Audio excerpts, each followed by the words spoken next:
Alright, ladies and gentlemen, and with that I hope nothing is crashing anymore. I will have to change one more audio setting for Dota, if I can find it. Shadow Fiend. Play sound in desktop, there it is, alright. So yeah, Dota had a D-patch lately, for those of you who haven't heard yet. That is all the rage, that is what everybody is talking about. It was just a small patch, but it did give us like a few heroes that were super meta at the start of this patch, have now been kind of rebuffed, been made viable again. And I really hope we get to see any of them, because we didn't in the first series. But items have also been balanced, and there's one really big change. A huge nerf to bracers, rave bands, and, you know, null talismans. So you don't want to pick them up on carries and cores as often. Well, one positions don't want to build them at all. If with two bracers, it kind of felt, you know, like I said at the case scenario, you wouldn't want to build a single one of them. Meanwhile, people try to just stack up as many of them as they can for that mid game at 25 minutes, and that trend kind of, you know, nerfed a lot of heroes indirectly.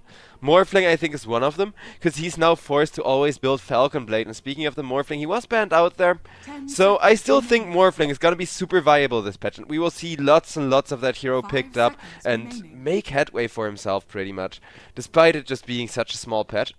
Because a lot of his counters have been nerfed, and a lot of his counters have been these overpowered kind of meta spam heroes, right?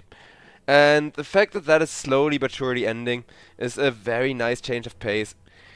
Speaking of change of pace, HYDRA are about to be out of reserve time here. So while this draft was kind of responsive and it was interactive, although everybody is playing old meta, you know, we had a Sand King opening pick, instant Marcy, because that one wasn't banned, so you gotta snatch it up, at least in the last patch.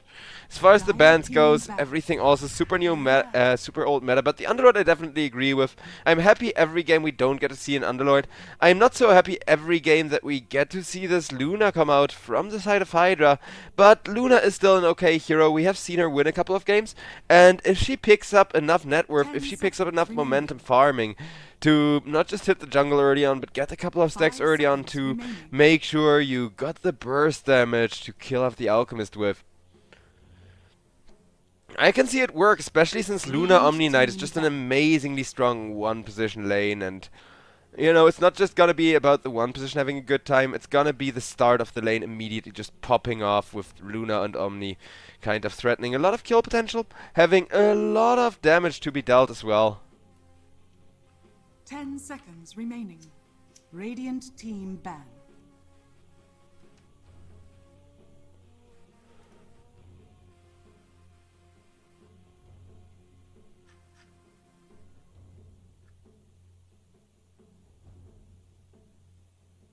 Dire team ban. Puck and Invoker both taken out. Two very scary all-round team fighters, very well-rounded heroes as far as their ability to take over a big 5v5 goes. I would have loved to see an Invoker, especially. I'm a big fan of that hero, as everybody knows. 10 seconds remaining. 5 seconds remaining. Dire team pick.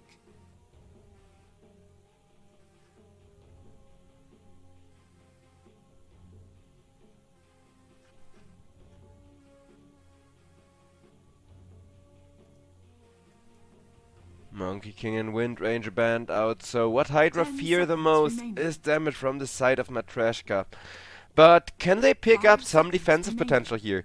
Maybe a good aura hero. Well, that's a Centaur, that's definitely a great aura hero. You can also press those ultimates both defensively and offensively, because of course getting a Luna into the wrong spot at the right time with those ultimates is some great synergy there, especially considering you got an Omni Knight who can make her as well as the Centaur jumping in immortal. Great synergy with the Omni Knight ultimate. It isn't, you know, really that great of a late game draft. Like, sure, there's the Omni Knight with pretty much infinite late game scaling. There's Luna who scales pretty well still, even with her late game being nerfed a bit. But it looks like Matreshka, they're in it for the early game anyway, so they're still gonna be outscaled with an Alchemist, a Shadow Fiend, and Igor on the Queen of Pain. I think the idea here is, if Igor and Shadow Fiend both have really good lanes, they can stomp this game at like 25 minutes, make it an easy 1-0, before this Luna even comes online, right? Because if you see a Luna plus Omni Knight, you pretty much know you aren't gonna win the safe lane. And Kurokami, he's on a Visage, a hero who before his level 6 doesn't really have the best of lanes, doesn't really have the best of times in general, really.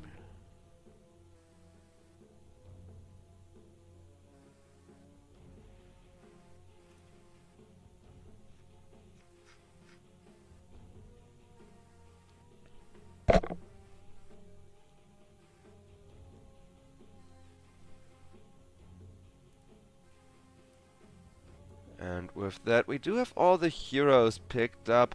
Nothing special as far as the facets and who locks which hero in goes. So 34 me is gonna take the Luna to the 1 position, of course, with FSD behind him as his loyal position 5. Razorblade with Ethereal on the lane. That will be a lot of pressure. This off lane from HYDRA is extremely... Wait, actually Ethereal is gonna be mid lane, never mind. So it will be Ector on the offlane on the Centaur Warrunner with Ethereal mid laning on the Sand King. And Dark Willow, I think, will rotate a lot to the Centaur, because I thought genuinely this was better with like a Dark Willow Sand King synergy. But I think you can rotate over either the Sand King to top to the Centaur or the Dark Willow to mid lane, with the Centaur ultimate available to kind of, you know, fire off extra. Because the timing there is kind of specific, but the timing works really well. Where if you see, hey, my Centaur just needs 1 creep wave of solo XP to get the ultimate, that's when you start your rotation as the Dark Willow from Team HYDRA here. And that's kind of how you can out-rotate to make it work despite having... Because nowadays strength heroes can be really greedy, especially if it's the Centaur and Sand King, 2 of the fastest farmers in the game. They wanna out-tank the damage potential of both the Shadow Fiend and the Queen of Pain, which can be really hard if Dizzying gets himself a long and kind of successful killing spree here. Because of course every time you die you do lose the extra Necromastery stacks again. But there's the Unpause coming out, and we do have some very chaotic drafts. We do have ourselves a 0-minute smoke from Team Matreshka. So they are the old Team Vidar, which is gonna take a lot of getting used to from me. I wanna continuously call them Vidar throughout this entire game already. It's been so bad, and it's only gonna get worse once these team fights start getting heated. So my apologies, but just for awareness, Team Matreshka are the old Vidar, and I will have to look at their name, because it's the same squad, you know, I know them as Vidar for like 4 or 5 seasons now, during which they have improved quite a lot. Luna gets to roam to her safe lane freely. Out comes the ward over on that high ground, a nice little D ward in the camp as well. Looks like they may just get the extra rune from that, because yeah, Alchemist will just show. Luna immediately responds by saying, interesting in the all chat, and Marcy giving us some whistling noises. Should just be 2 for 2 runes from the way it looks like right now, though both teams got great vision, with the Dire having this ward down, so I think the Radiant are slightly favored, even though everyone on Hydra should be aware that, you know, there is a rotation into their jungle from the side of the Radiant here. And that Matreshka probably have some really aggressive vision somewhere in the mid lane, which I think sums it up with this ward being here as well.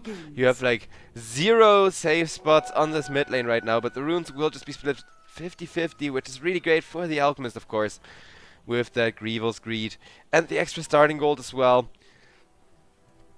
Let's see what he's gonna opt for. Because yeah, Alchemist did choose that seed money.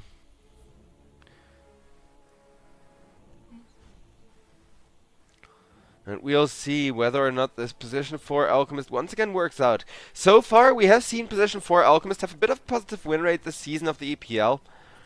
I wonder if that's still going to be the case in the new patch, though. Like, the 1.7 second stun still feels so freaking strong, right? And 34 Me has been on that Luna hero, which, although it was a small nerf, has been getting nerfed a little bit. If you can build a Manta style to take up her ultimate, then you can reduce her damage output by a lot during that crucial teamfight combo that makes or breaks the hero right now. Alchemist cooking up another stun, 34 ME, already having the hardest lane across the board, and Queen of Pain is still suffering quite a lot against the Sand King health-wise, although Igor is just slowly regenerating up, and Ethereal, he will suffer more when Queen of Pain gets that more mana efficient burst damage online. But right now, that's just kind of the thing. Queen of Pain is not mana efficient, and that means Sand King gets to chill quite a bit.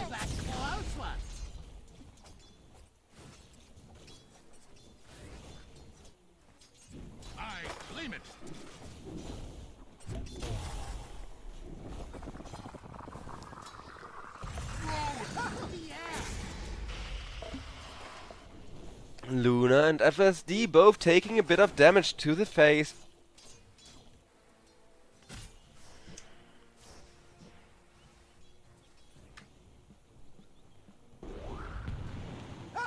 Lost in the woods, are ya?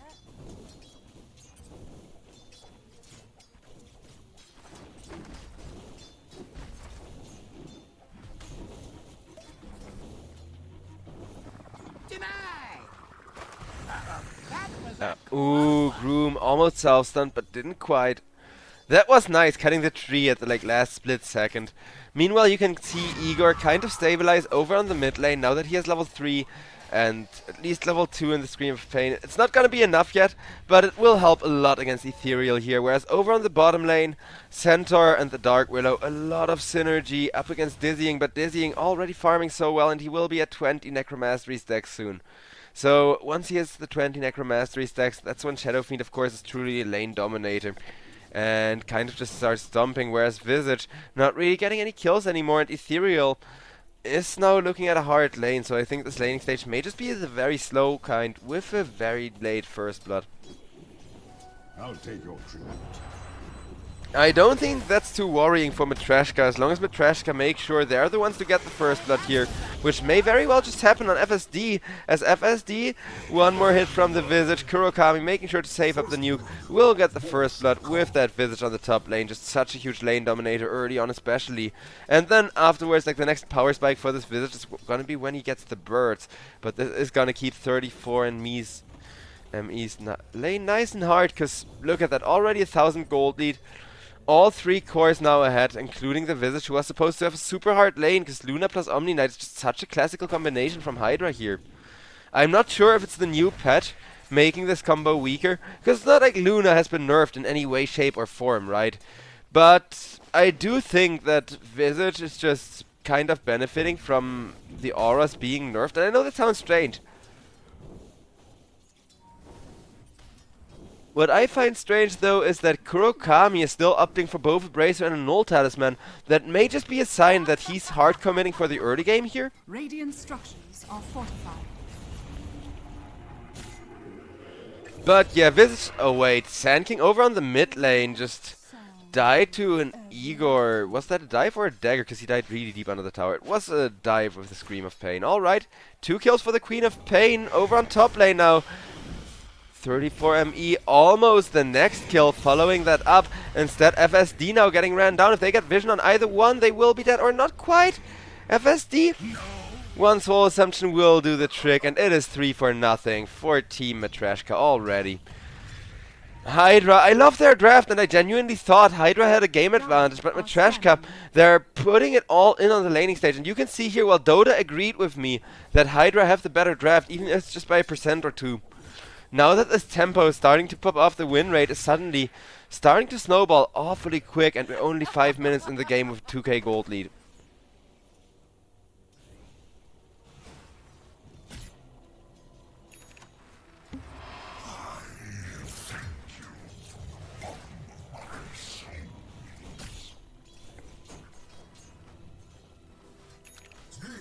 Also, yeah, my chat, it is worth pointing out that Sand King actually also got nerfed a little bit. He was like one of the main strong heroes that got kind of nerfed, and everybody still plays him.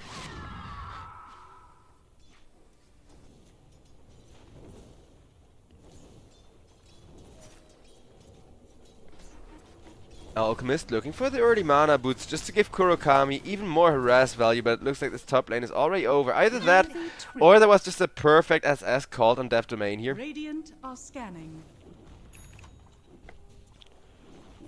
Though even then, top lane, no longer fun for the Luna, and they need to turn that very fact around. Alchemist so far not getting all that much gold from the extra Greevil's Greed, but the extra tower pressure alone is already huge.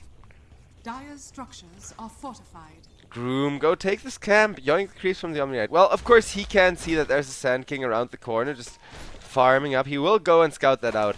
And now I think it's kind of too late to take that camp, so they will go for a pull here. Get lane equilibrium back that way. As Dev Domain scanned out that he is still very much sitting under the tower, being greedy. Speaking of greedy though, I don't think Shadow Fiend Dizzying minds any of this solo XP. He is scaling so insanely well right now, as it looks like we got ourselves just a bit of a pause and some friendly whistles coming out from Dev Domain.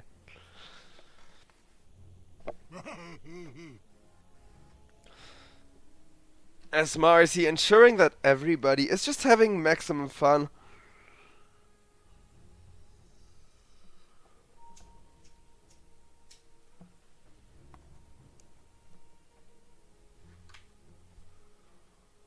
And while Marcy and her team may still be enjoying maximum fun as far as the laning stage goes here, the same cannot be said about HYDRA. As a matter of fact, HYDRA are suffering so much. Their Luna is in the jungle at 7 minutes, which can be a really good thing too, but not if the Luna is in the jungle at 7 minutes with like 30 lasts, and only now the power treads are coming in. Usually you want to start jungling as the Luna in like current patch when you have the power treads plus 1 item, and that's why I really personally love going for like an early broadsword, just for if you need to buy broadsword instead of tangos, but just for that extra jungle speed. If you have a support who makes you some stacks, it's super worth it, and I think that's the best approach here for the Luna as well. Go power treads, go broadsword, and use that damage output to just kind of take control of the map here.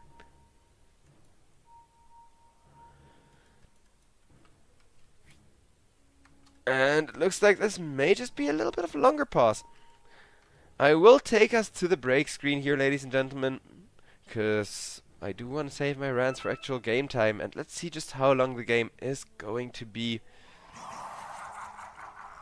Because yeah, The pauses this patch have been long. I've crashed out at the start of the second series of the day. The first series of the day, everybody was pausing, and I was like, "Oh, this is kind of nice. I haven't crashed yet." And all these pro players with like really good PCs have. This is a good sign. And then now people are just like not even crashing because everybody is connected. But let's hope the unpause comes out soon.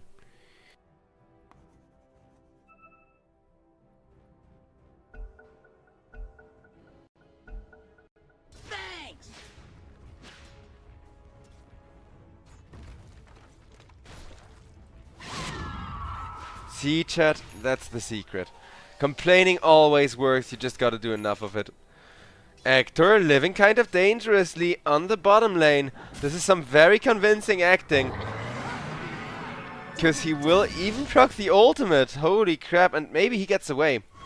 Hector's still very much alive. Meanwhile, Sand King over on the mid lane got hit by a Queen of Pain ultimate. And while Queen of Pain was low health, Igor manages to turn that around with a double damage rune and a beautiful ultimate. Will go back to almost full health, still having a mango. And being able to regroup with his team now. So much happening for not even 8 minutes into the game being reached. But with this Shadow Fiend draft, that's kind of paramount, right? That is the important thing for Matreshka here. And Matreshka, they are happy to just be sitting on this gold advantage continuously. Dark Willow will now take out Alchemist, getting himself some assist gold. There is some stacks here, but no resources to contest them with yet. Ethereal, he's the one person who does have the resources to contest the stacks with. But Alchemist, he's protecting his ward with that concoction. And now Queen of Pain wants to start off on the stack before it grows any bigger. With the double Screen of Pain, will secure most of those last hits. SF comes in, still get like a good deal of souls. But SF may be in trouble. Dizzying though gets a beautiful ult off first and foremost. Saved by the Omni Knight, however. That will just be 2 people dying to the beautiful counter initiation from HYDRA. HYDRA, they got the first 2 kills of the game for their side of the draft, as Marcy just suicides, not knowing the Dark Willow is still sitting in the tree line here. As Dark Willow only now D-wards waited for the perfect timing. Kind of being sneaky until then. Dire's middle tower is under Nicely played. Still a lot of space going to the Visage. Speaking of which, switching over to net worth, Kurokami and Igor still both in really good net worth positions. It's just Dizzying, who's 0 and 1 now and kind of behind. Not where you want to see your Shadow Fiend carry yet. Though Shadow Fiend will get the Mask of Madness coming in now. And with that, of course, he is going to start slowly but surely ramping up his attack speed, as well as getting a lot more damage from that Necromastery soon. Or is there any stacks for him? Because the jungle looks kind of empty right now. Maybe in the triangle? Dire's middle tower is under attack. Well, it looks like Matreshka, for all this aggression that they have been delivering all game, they have paid with not really making a lot of stacks to withstand HYDRA's Luna slowly farming up. And Luna is bottom of the course. So right now nobody has to be worried. 34 me has like a super rough lane, and only now he gets that broadsword delivered. Like, this is the timing where Luna actually starts to jungle semi-efficiently. It's a good call for him to get the broadsword in now instead of the lifesteal first, just to make sure that he farms as fast as humanly possible, even if it costs you maybe getting ganked one time in the jungle. In that case, like, the game is almost over guaranteed. You just need to farm up now if you're 34 ME, and he's making all the right calls. You're staying calm under all of this pressure. Because honestly, it's 10 minutes in, and you shouldn't tilt just 10 minutes in if the game is still this recoverable and you're a Luna with 0 deaths. Though this will cost a mid-tier 1, as Visage is now starting to pressure across the map. 2 tier 1s already down, and Visage together with Groom looking for more kills, as Groom would love himself an ultimate. But Groom, I think he found himself a stack in the enemy jungle, and he's like, Visage, wanna take this? Hey, let's take this. And I think they should take it. This game, it's all about the momentum for Team Matreshka here. But as a matter of fact, Alchemist, he's so sure that they can take it, he will, as a matter of fact, restack this enemy jungle once more. I hope that one teammate has given him the... Yeah, okay, Igor is on his way. So one teammate has given him the assurance in team chat that, like, oh bro, I'm on my way, we can farm that, let's take those stacks. And that's exactly what they're going to be trying to do, as Alchemist takes care of a ward, gets more of that damage over time gone. But Luna will take advantage of the low armor to secure a lot of those lasts. Queen of Pain with burst, getting a lot of it back. Luna just gives the interesting, as this is the second time they are fighting back and forth over those CS, over those stacks in the jungle. So this is two stacks that have been at least partially contested from the side of HYDRA, that they are now behind in gold. And while Centaur is pushing amazingly well here, and Hector is having some fun with that no boots ultimate build, he does have to run for his life.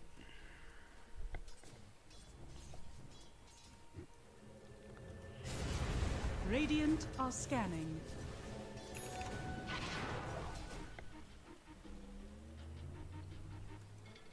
Radiant's middle tower is under attack.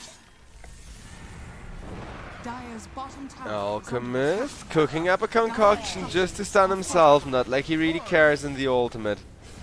The Ogre cares though, he's the one that has to suffer through it and regen back up immediately, you know, he still feels the pain.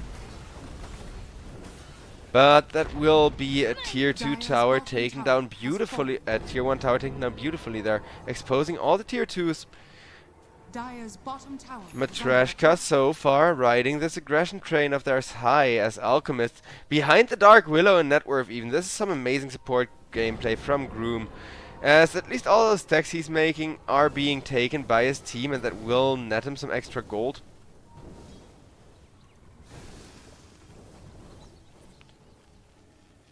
Oh, actually with this one I was by the Marcy, okay.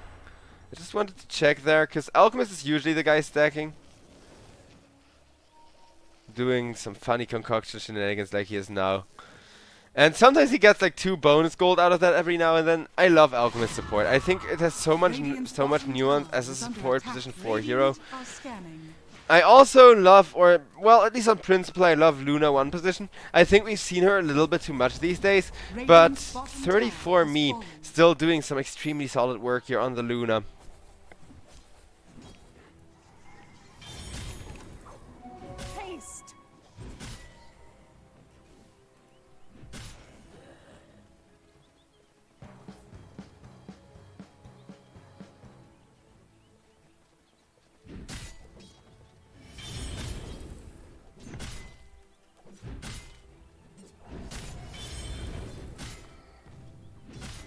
Centaur is still miles away from that Blink Dagger, which is a large problem that HYDRA are currently facing.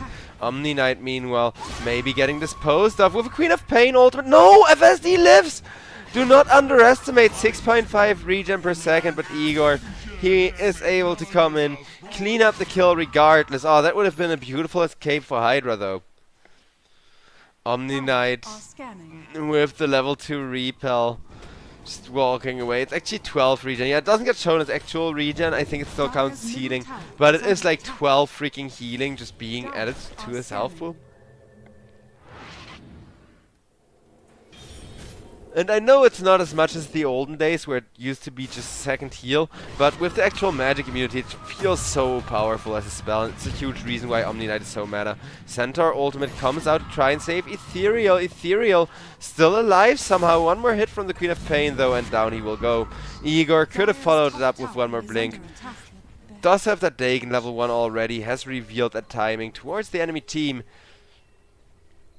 Matreshka, they may just show us a fast draft working out today. They are, after all, the old Vidar, who are very dominant and very much a snowbally team that do love their greedy Shadow Fiends, or, you know. This Alchemist support also feels very Team Vidar to me, as Death Domain with one more strike will get the kill on Hector, despite Hector acting so hard like he wants to get out of there.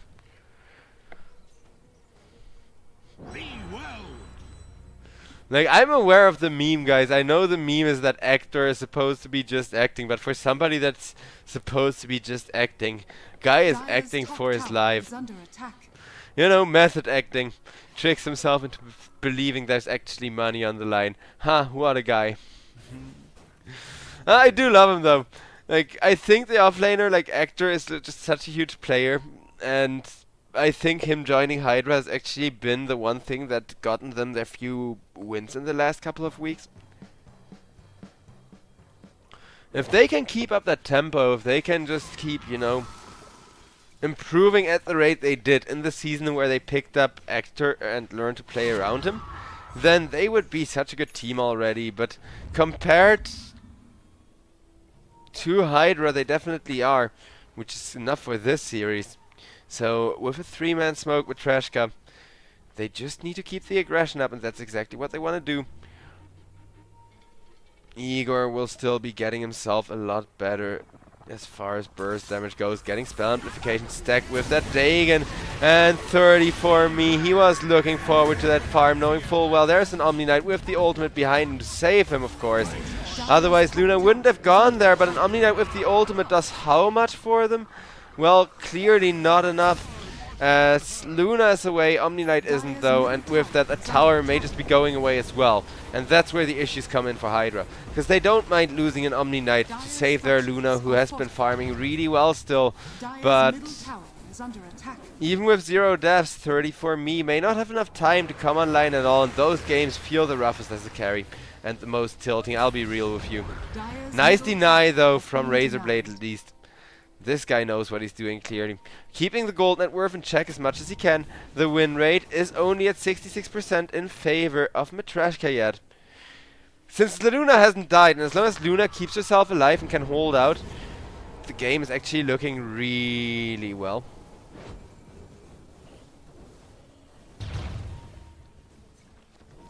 Radiant's bottom tower is under attack.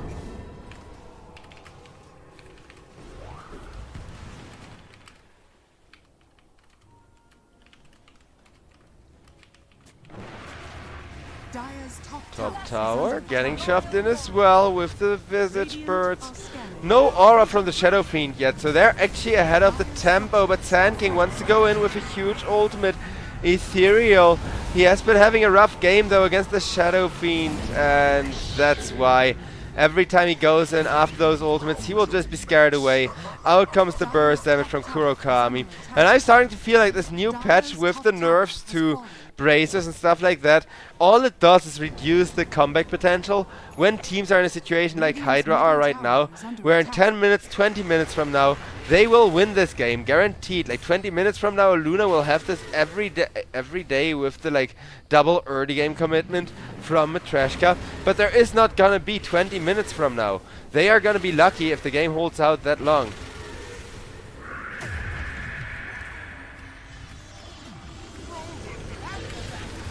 In comes the initiation, Death Domain. One good return kill, not quite the one they were looking for though, and that's the issue. All the like big cores are actually really well protected, still sitting behind another support with a Pavis and a stun. That's all the Alchemist needs. So little in terms of gold, right, for a level 10 Groom, but it's everything he needs to kind of keep his team in the game, and there's only 16 kills at 19 minutes.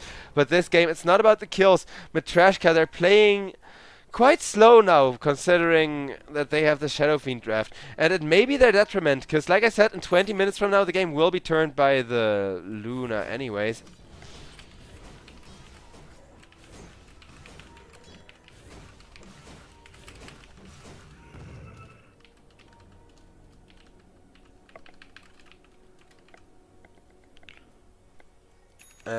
Stark Willow. Got a Blink Dagger.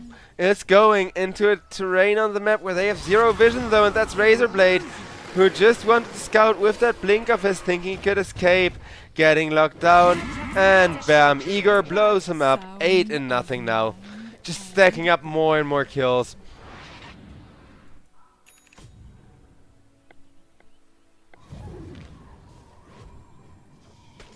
Radiant are scanning. Ethereal, yeah, I thought they were gonna do this, cause with that scan they did reveal him, and ooh, nice teleport out. A lot of space created there from the Sand King, but how much space is it really when this is the lane that still has the tier 2 tower standing? Visage with the burps, just doing a little bit of split push, but they don't even want to go for the tier 2, they want to go for the bigger objective still, cause Shadow Fiend aura has finally been, you know, has that level 15 upgrade, is level maxed out. It is gonna be 7 points of armor being reduced from the road from the SF alone, and then out comes that Alchemist. I've talked about it last game when people asked me, hey Joe, is Alchemist meta now? And I said he is with some like other armor reduction strats, and the same can be said about the Slardar, you know. And yeah, both Alchemist and Slardar are great for setting up a combo with that Shadow Fiend and just getting those super fast Roshans. Dire's courier has been killed. Dire's Tier bottom 2 tower is tower. under attack. Radiant's middle tower is under attack. Going down in favor of Radiant's middle Matreshka. tower has Matreshka already setting up Dire's for bottom potential tower has Tormentor. Radiant's Scroom top tower will is get under ready attack. for it. But his team decides against it. They say, you know what? No enemy is defending yet. Let's force our enemies into the base first with that aura from the Shadow Fiend. And there is the Crimson Guard coming out. But even the Crimson Guard only slows the push so much. As the Crimson Guard expires, Ethereal is now the next target. Shadow Fiend making sure he is still hitting into those creeps. Dizzying loves to keep himself sustained, of course. He isn't on any kind of kill streak either. Like, Dizzying doesn't have any bonus damage from the new passive scaling up, but they will get themselves this Aghanim's Shard, and with the Aegis and the Aghanim's Shard, the tier 3s just look like easy food for the Shadow Fiend at only 22 minutes in the game.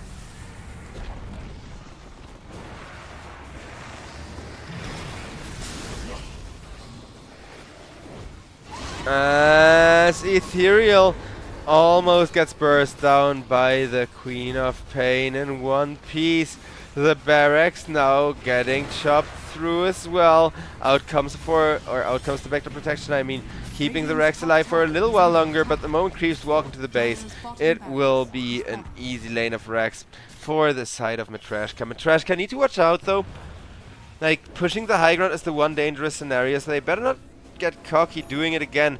Then again, they have 3 minutes on the Aegis. During 3 minutes they can go for one more high ground push to potentially end the game here, especially considering HYDRA are smoking out of the base and now need to fight a beautiful team fight in order to keep themselves in the game. The scan will tell them everything they need to know. Shadow Fiend, the first one to be initiated on. There isn't that many saves for him, but he doesn't need them as he's in a great position to ulti, and that will keep the Sand King off his back. Marcy will get nuked down though, and with the Sand King AoE combo they get 3 thanks to the Luna ultimate.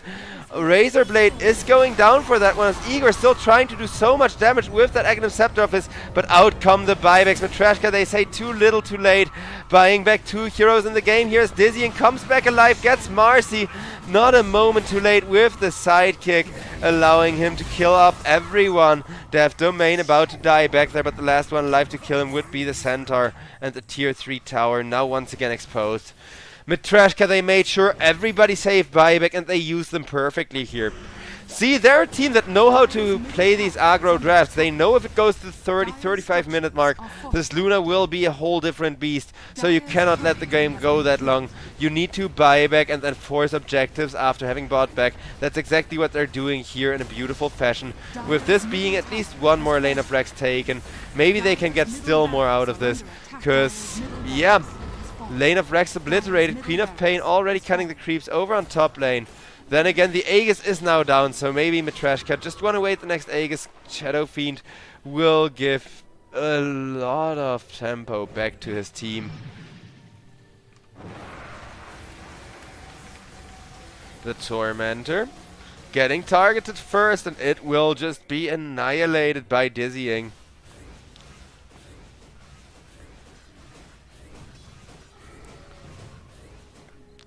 Dizzying with finally 2 stacks in the Necromastery, starting to look a little bit like a carry, because every point of Necromastery that is like a point of damage. More at this point. 4 points of damage now, so that's 8 points of damage. And it will be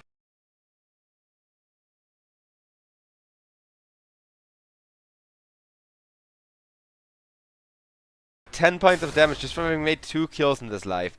The only 2 kills he have will add a whole 10 points of damage. Of course he loses them when he dies, that's kind of the payoff, and that's why they commit buybacks like they did in the last fight, to make sure that the game cannot possibly be turned around on them. Queen of Pain though, looking to get a Shiva's Guard here, will have that potentially game-ending timing soon, as Shadow Fiend baiting out this huge smoke from HYDRA, wasting so much time with just some illusions. As well, the real push are the Visage Birds we made along the way, right? Kurokami, he has been hiding them in the trees, pulling a sneaky one on the enemies. His burbs will be exploded, he has to resummon, so long cooldown used there.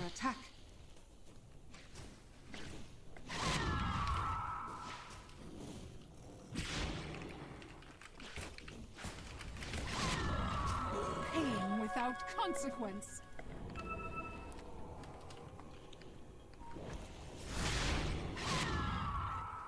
Ethereal, living dangerously. With Igor hunting for you, you're always living dangerously. Sadly, Igor is following the trend among pro players of not upping the Dagon. And I know the extra spell lifesteal and attributes aren't worth it. And the burst damage is kind of meh compared to how magic resistance scales. But once you have Kaya and Saint, I think you should get your Dagon to level 2 or level 3. Especially in a game like this, because they could have already had the Rex if Queen of Pain would have just upgraded Dagon instead of going Shivas here. Then again, the Shivas will be too huge of timing. I kind of get why co-ops do it. It's just with an SF you may not want to. Radiant's top tower is under attack. Matreshka though, so far definitely respecting the high ground defense quite a lot. And I mean, the gold has been plateauing. The win rate is actually going back in favor of HYDRA now with the Luna able to farm. Luna 1 death, but 34 me looking to push out the top tower as Marcy realizes the enemy have finally committed to a push, but everybody is out. Great escapes across the board. Matreshka, one hard push.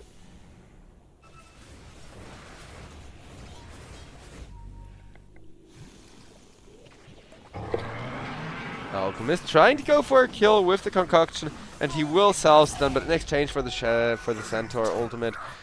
That's a small trade, because Shadow Fiend is looking to be his follow-up, and does have all the damage in the world here. Now there is no creeps in the Dire base. They are all being kept at bay, which is some really good news for the Dire here. This top to push would be terrifying otherwise, but Ethereal making sure to cut the creeps, draw the game out as long as possible. Maybe that was the idea of picking the Sand King here, because I do think Sand King mid lane is just hugely overrated, considering that Hero 2 falls off super hard. He falls off even against the Queen of Pain, believe it or not. 34 me, running for his life on the Luna, will be able to teleport himself out.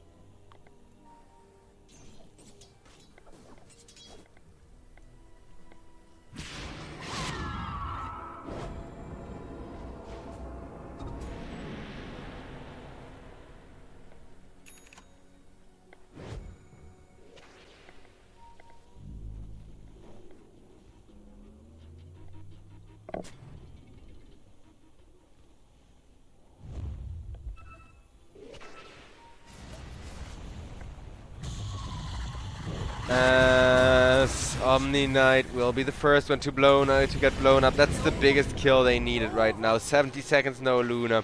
It's GG. They don't even need to call it from HYDRA. Dizzying will end it fast, don't worry. Matreshka. Just as the win rate was turning back around and Luna was once again trying to make a comeback. There was two major timings where Luna was looking to make a comeback with everything she had in the back, with all of her speed, but both times it ended up not being enough. And now it's gonna be the Mega Creeps for Matreshka here, which may not be a problem for the Luna, but Mega Creeps combining with the Shadow Fiend, reducing you and your buildings' armor by a ton. Well, that is gonna become a problem. As the buffer buildings are falling, the base is exposed. The Crimson Guard will not save it for long. Hell, it won't even save it. It's really just reducing the damage from the familiars to a minimum. Just look at how fast those towers are falling now. 11 seconds till the Luna is back. However, Alchemist knows that right now he just needs to create space. Sand King going in with a Bloodstone, enjoying the de facto immortality. Sand King's immortality wears off, though Igor is on top of him, and the Omni Knight setting up a combo will be getting one of those. And the Ancient is just being hit with the BKB from SF.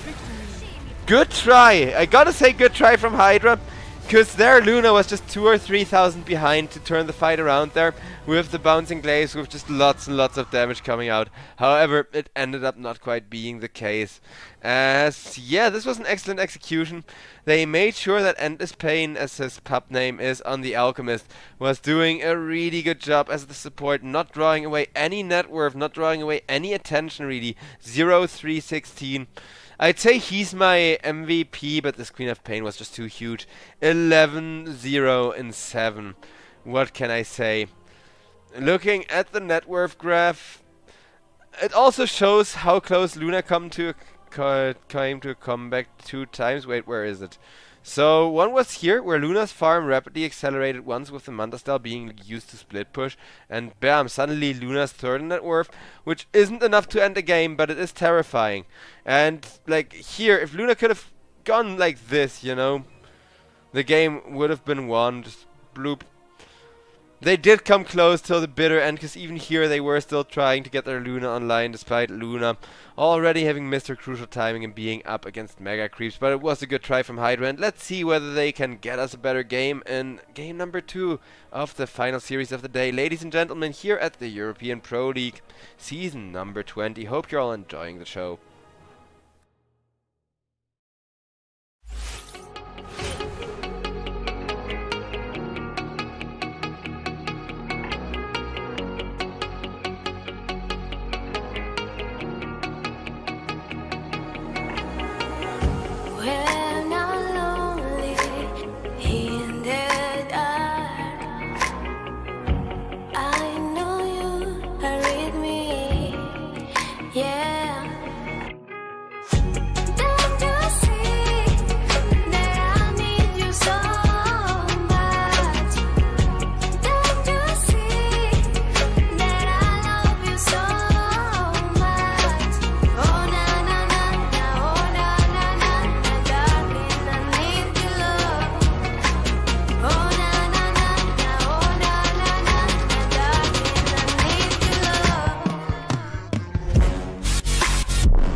fresh glaze on the D-roll. Pulling up, smoking haze through the back door. We get that fresh glaze on the D-roll. Pulling up, smoking haze for days. We get that fresh glaze on the D-roll. Pulling up, smoking haze through the back door. We get that fresh glaze on the D-roll. Pulling up, smoking haze through the back door.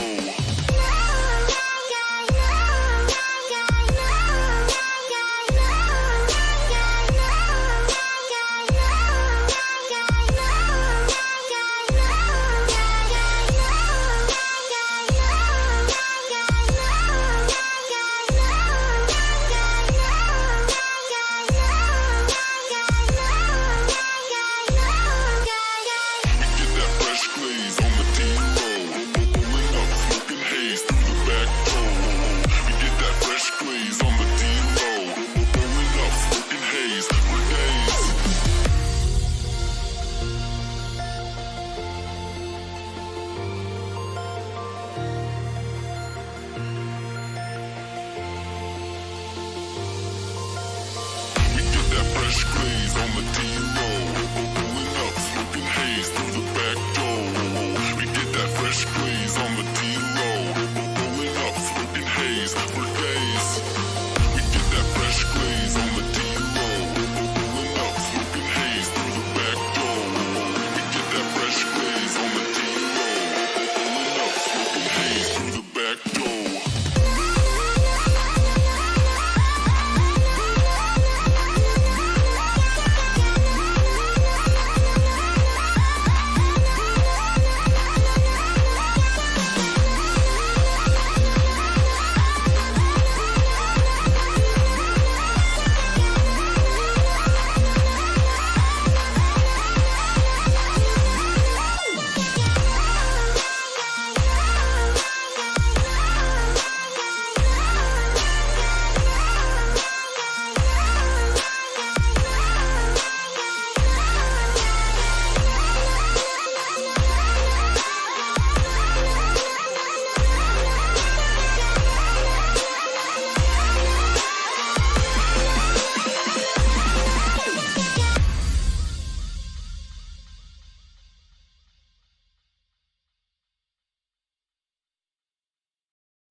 You and me, we both live life at full speed. Easy to see when we collide. No one walks away easy. I never thought you'd be the one. I never meant to take your heart. I never felt so hard. I never meant to be the one. I never thought I'd break your heart. And after the stars have crumbled to dust, we still feel the warmth burning in us, burning in us. And it hurts so bad, but it doesn't mean that it's wrong. No, 'cause after the storm, you'll see the sun.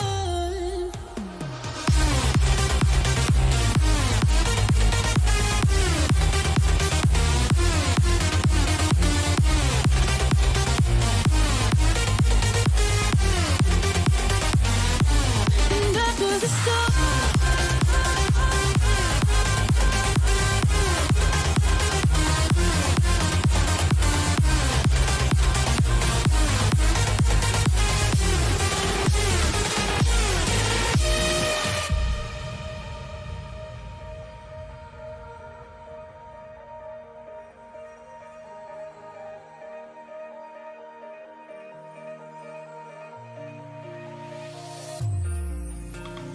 you and me, we both live life at full speed. Easy to see when we collide. No one walks away easy. I never thought you'd be the one. I never meant to take your heart. I never felt so hard. I never meant to be the one. I never thought I'd break your heart. And after the stars have crumbled to dust, we still feel the warmth burning in us, burning in us. And it hurts so bad, but it doesn't mean that it's wrong. No, 'cause after the storm, you'll see the sun.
Alright, ladies and gentlemen, and as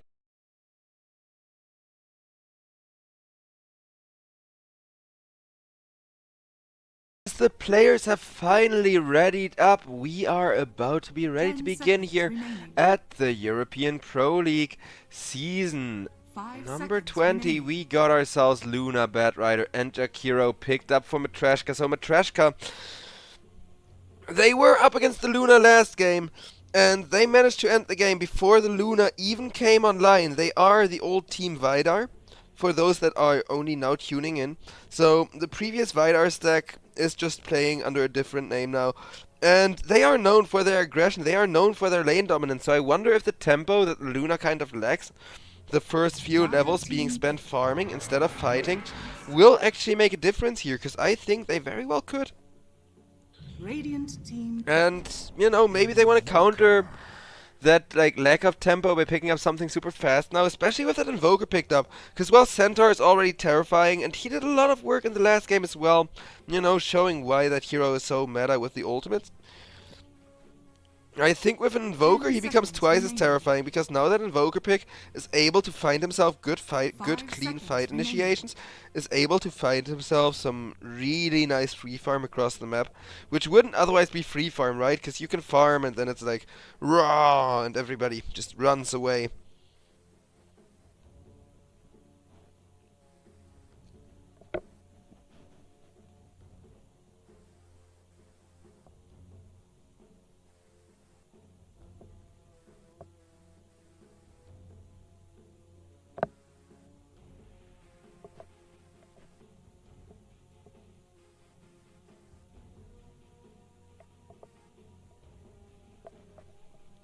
Well, like I said, HYDRA this time around actually got a terrifying draft, and what I'm mostly noticing is the lack of bristleback answers. There's no good silver edge carriers, there is no Viper or something like that with a built-in break to kind of help deal with him.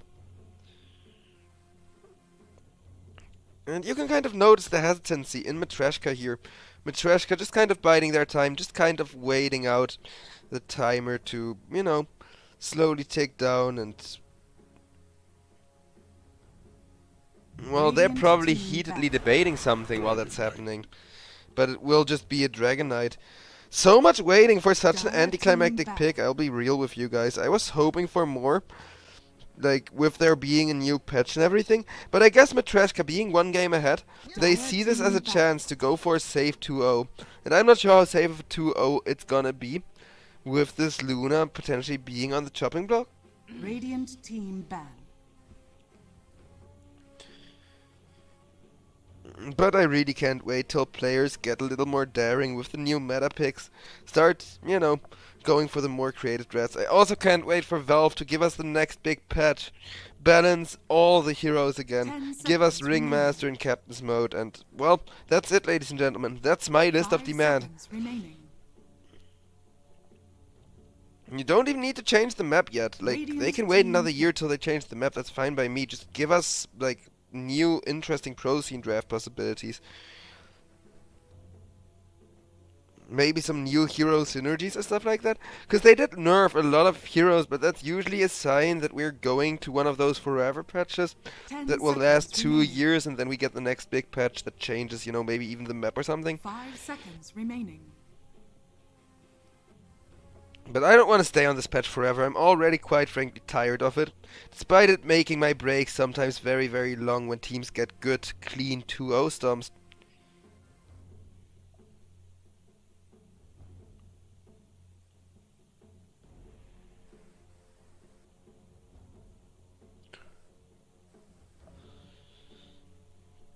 But Matreshka this time around, they seem to be switching gears, opting for a lot more late game, and it will be a Mars to make sure they can actually create that space.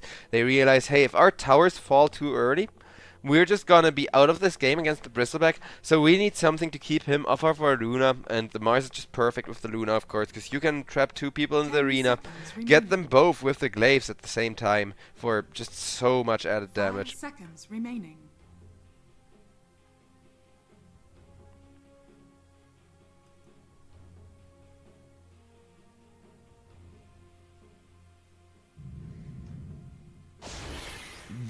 Choose your hero.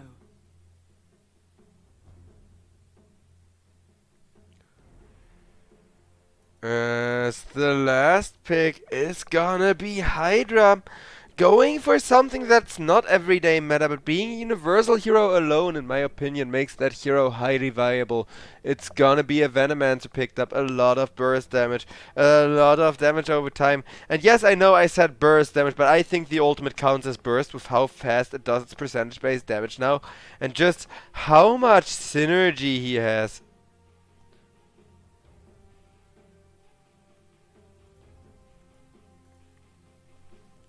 Well,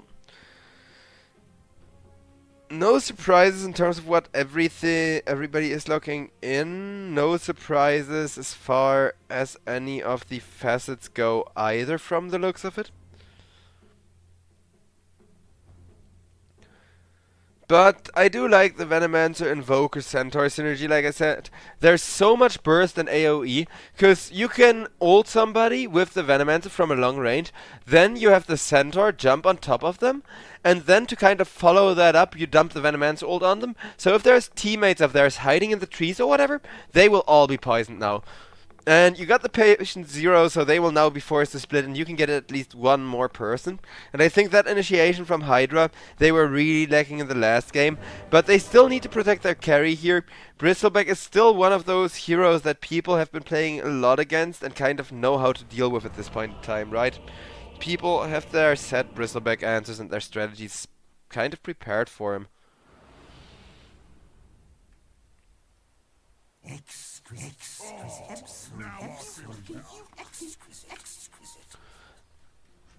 Prepare for battle. Out come some funny voice lines. Exquisite.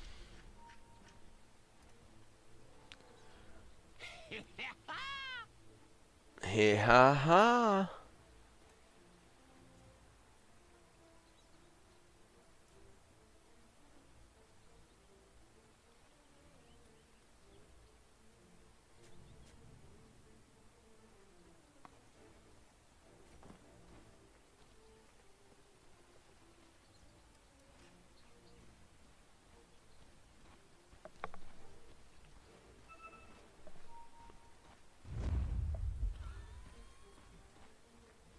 Now the second smoke comes out. And 30 well, with seconds to both battle. teams trying to commit for something at 0 minutes, this may just be a very good second game to the series. Because I'm of course still hoping that we get to see a game number 3 today. I should not have said that, should I? Immediately cursing HYDRA. I am sorry, ladies and gentlemen of the chat. I'll do my best to shut up now. Burninated, says Dev Domain, and Venomancer has a perfectly fitting voice line for that, of course, with the "oh, costly." And yes, that is very costly indeed. Over on the top lane, though, Dev Domain hiding in the trees, because Luna is not only already safely under her tower, but dizzying. He also really doesn't mind waiting for his Dokuro a little while if it will immediately get a second kill. Matreshka, this time around, they are going to be behind on resources very, very soon. Except for the mid lane, that's kind of the opposite, of course, with Ethereal being mid lane on the Invoker. He will have himself a pain in the ass of a lane, and as you can see, he just can't last it against Igor sitting on top of him. But over on top lane, even with 34 ME not going down, Dev Domain made sure to get a lot of harass on him in and then teleport away from the Venomancer's nose, knowing full well the lane has 0 stuns and now there's Jack Hero to help out his Luna. Just getting so many right clicks up on that enemy. Bristleback, meanwhile, having an okay lane against the Mars, all things considered. Mars, of course, smart enough to start with a wand at 0 minutes.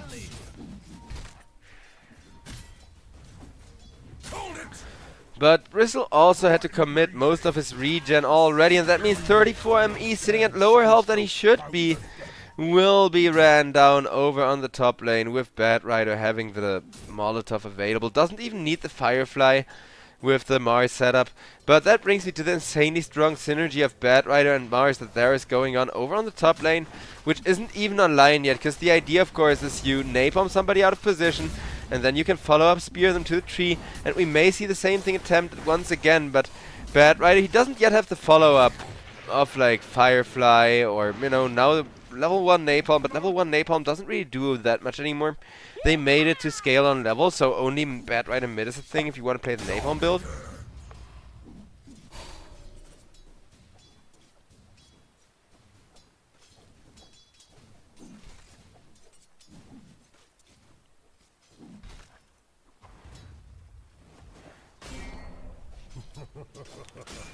And, well, HYDRA I'm sure hoping they're not getting too panicked or too tilted by being 2 kills behind now.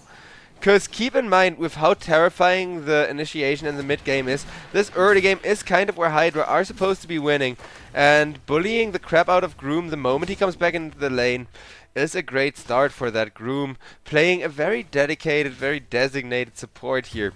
Just face tanking all the bristleback harass. But there is a nice return kill for the side of HYDRA now over on the bottom lane, where Dev Domain got at least one, is still working on getting Razorblade just that little bit lower, but Luna doesn't quite have the ability to chase that well yet. Now the courier has been there just like a second too late. Jakiro will come back in again.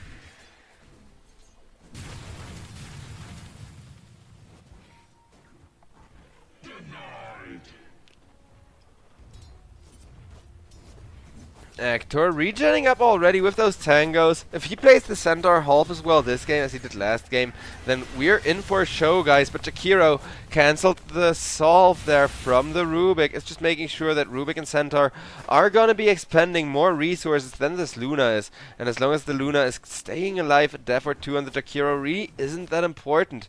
It's dizzying they want. It's dizzying that needs to be shut down, just like Matreshka shut down the Luna last game. And that was an impressive performance, I gotta say. Because Luna will farm faster than any other hero. She's kind of like the Sven in that regard, where she just has insanely freaking fast free farm. And the moment that free farm allows her to pop off, she will not really stop popping off anytime soon.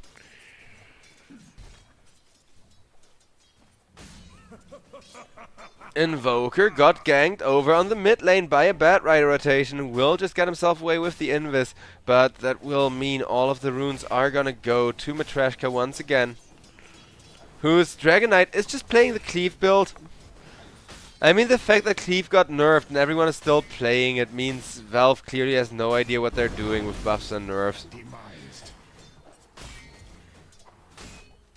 Like, don't get me wrong, it feels balanced compared to the other stuff that's super meta now, that like first pick material heroes and stuff, but it doesn't feel balanced compared to how Dota should be. Speaking of how Dota should be, HYDRA, they will get themselves one very high value kill there, but will immediately lose their centaur to the Luna. It is an okay trade, all things considered, but as I say that over on top lane, another 1-for-1 trade will happen. FSD going down, and in exchange for that, Groom will be killed by the Bristleback, but that does favor HYDRA actually. So win rate wise, we can see HYDRA still got things under control. It's worse than we were at the start. I will switch over to network very, very early. But it's a lot worse than we were at the start, and HYDRA is now slowly but surely trying to regain control here, trying to give us that game number 3. Little do HYDRA know, however, there is 2 people coming into the top lane to hunt. One of them being the hero you least expect to make a rotation like that, but has all the tools to do so. It is none other than the Luna with a steel chair, getting 1 assist, looking for the next. As that is FSD running for his life with a perfect combo, though. They will try to give him to the Luna, but even with the stick, that will not be punished in the slightest. A little bit of extra space taken from the Luna. Good job. That allowed Centaur to get like 1 extra last hit denied from her. But I think dizzying is gonna start to become a problem very soon. We talked last game about when the Luna wants to hit jungle at the earliest. And that being like, you know, way after you have yourself like at least the better half of the Mask of Madness. Preferably the full Mask of Madness. And this Luna will get the full Mask of Madness before going jungle, which is just the best possible lane you can have on a Luna.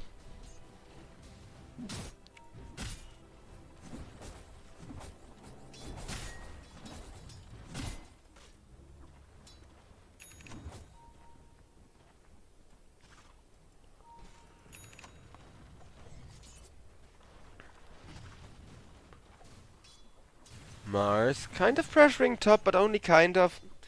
He's mostly just there to be annoying.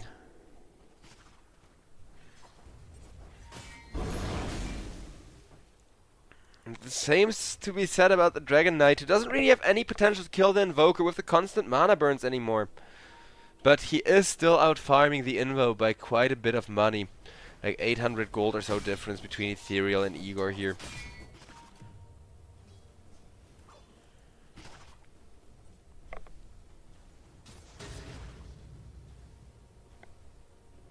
That should help.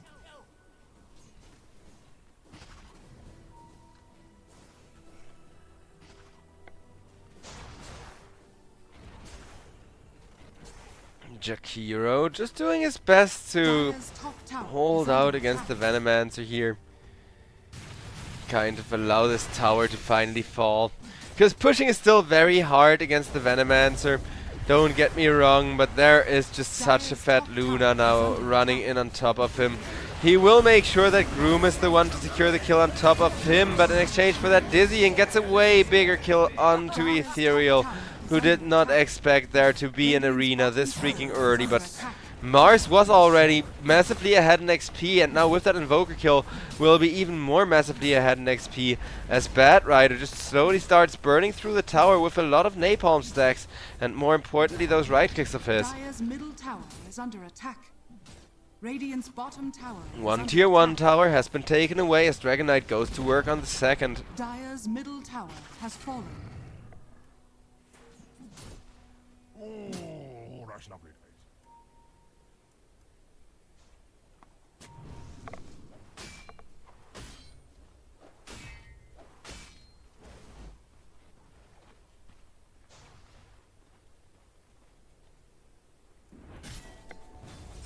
Dire's Luna top still tower just is camping under the bottom attack. lane. Enjoying the amount of farm she's getting, but with that 2k gold lead, Dragon Knight starting to look like more and more of a threat, as he will get himself that Spellbreaker soon. Or Mage Slayer, I mean. Dire are scanning. As Invoker.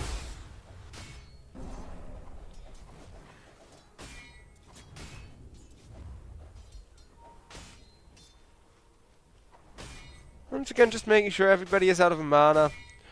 Igor very much still enjoying that second carry from the mid lane kind of position he's in. Whereas Luna kind of depriving herself of farming space with how fast those creeps already fall. HYDRA realizing they need to go for this Luna, will smoke up, will start looking for kills. All they can find though is Jakiro, which is a nice kill, like it's a pick-off, and right now every pick-off matters, especially if Centaur is involved. But it isn't Dizzying, who's still free farming, who will get himself like an amazing Dragonlance timing. Radiant's bottom tower is under attack.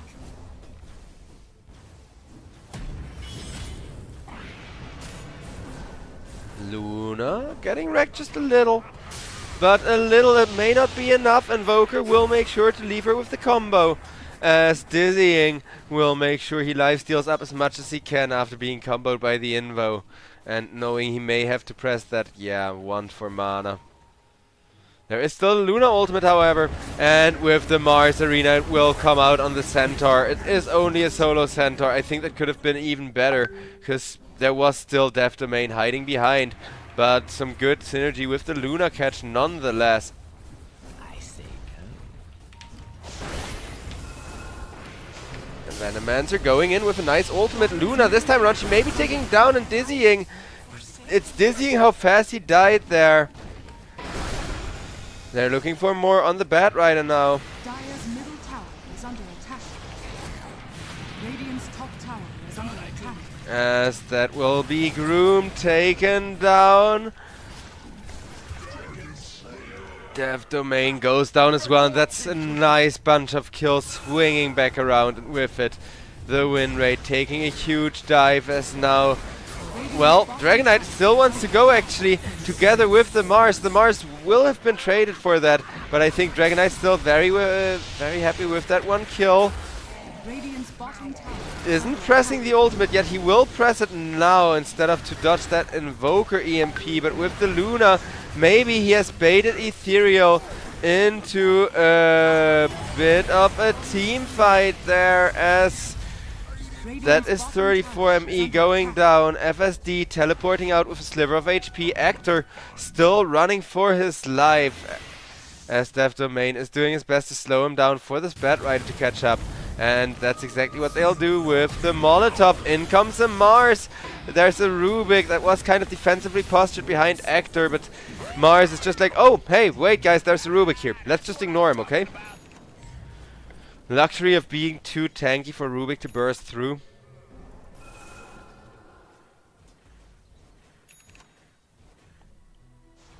Dire's bottom tower is under attack.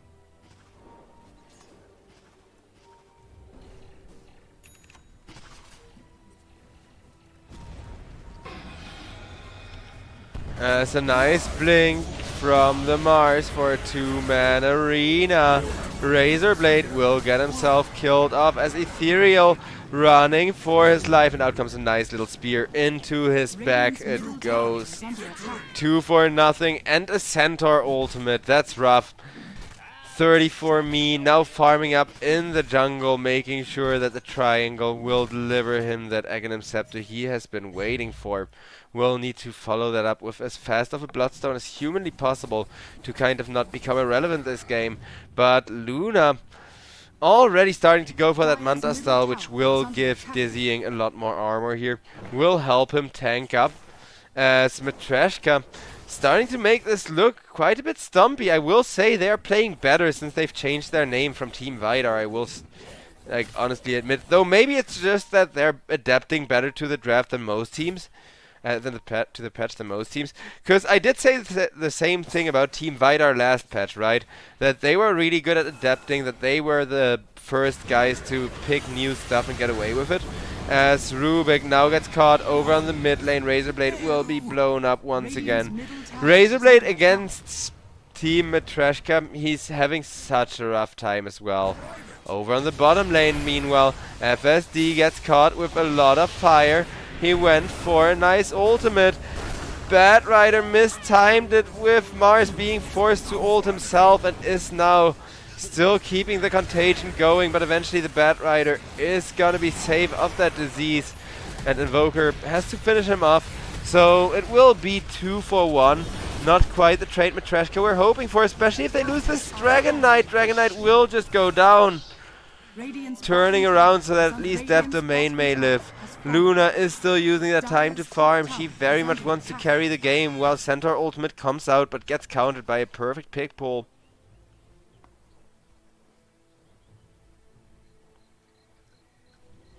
That's for me.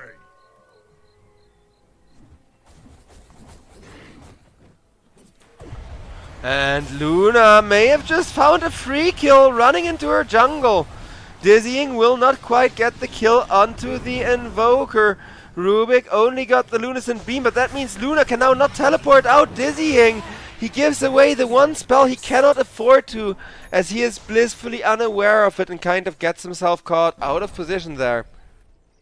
Radiant's middle tower is under attack.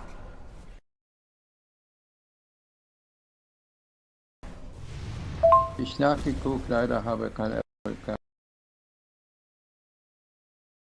Untraceable venom. Sorry for messages in the back. My grandpa is just a little bit worried about me whenever I'm working late.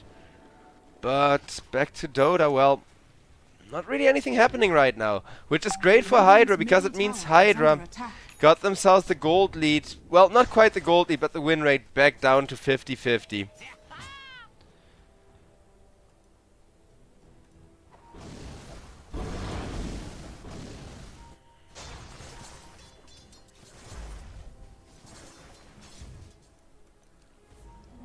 Regeneration.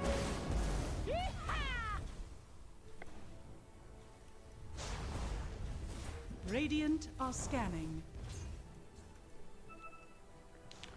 Bristleback suddenly on top of net worth, and everyone from Matreshka now kind of staying to their own half, while Ethereal wants to aggressively hunt with his team, pings for Actor to do so, and Actor once again very convincing acting as he runs in looking for an initiation on the Jakiro. Luna unsure whether she can save Jakiro or not, mostly just wants to secure the stacks. Stacks secured at the cost of only a +5 so far. If this Batrider can stay alive, Batrider makes sure not to get sunstruck, but he will be lunacy beamed. HYDRA with the great catch whenever somebody tries to TP, making Matreshka's game very, very difficult here. And this Luna needs to start joining fights again soon with those eclipses. Because I think HYDRA want to keep the aggression going. They smoke up with 3 people once again. Dire are scanning.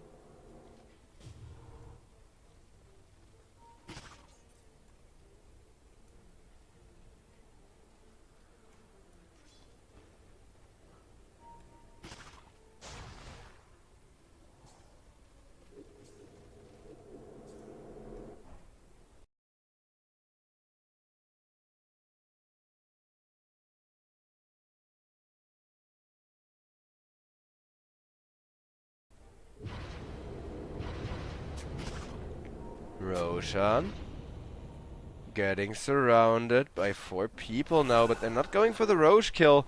Instead, with that smoke, HYDRA hope to find anybody, and that may be a mistake. With the Dragonite still kind of split, pushing out the bottom lane. Top. Getting pressured with that critical Bristleback Aghanim Scepter plus spell lifesteal momentum. Who will build the Silver Edge and when? That's what I'm asking myself. Because it looks like Luna got a Hurricane Pike queued up instead of a Silver Edge like you would usually go against the Bristleback.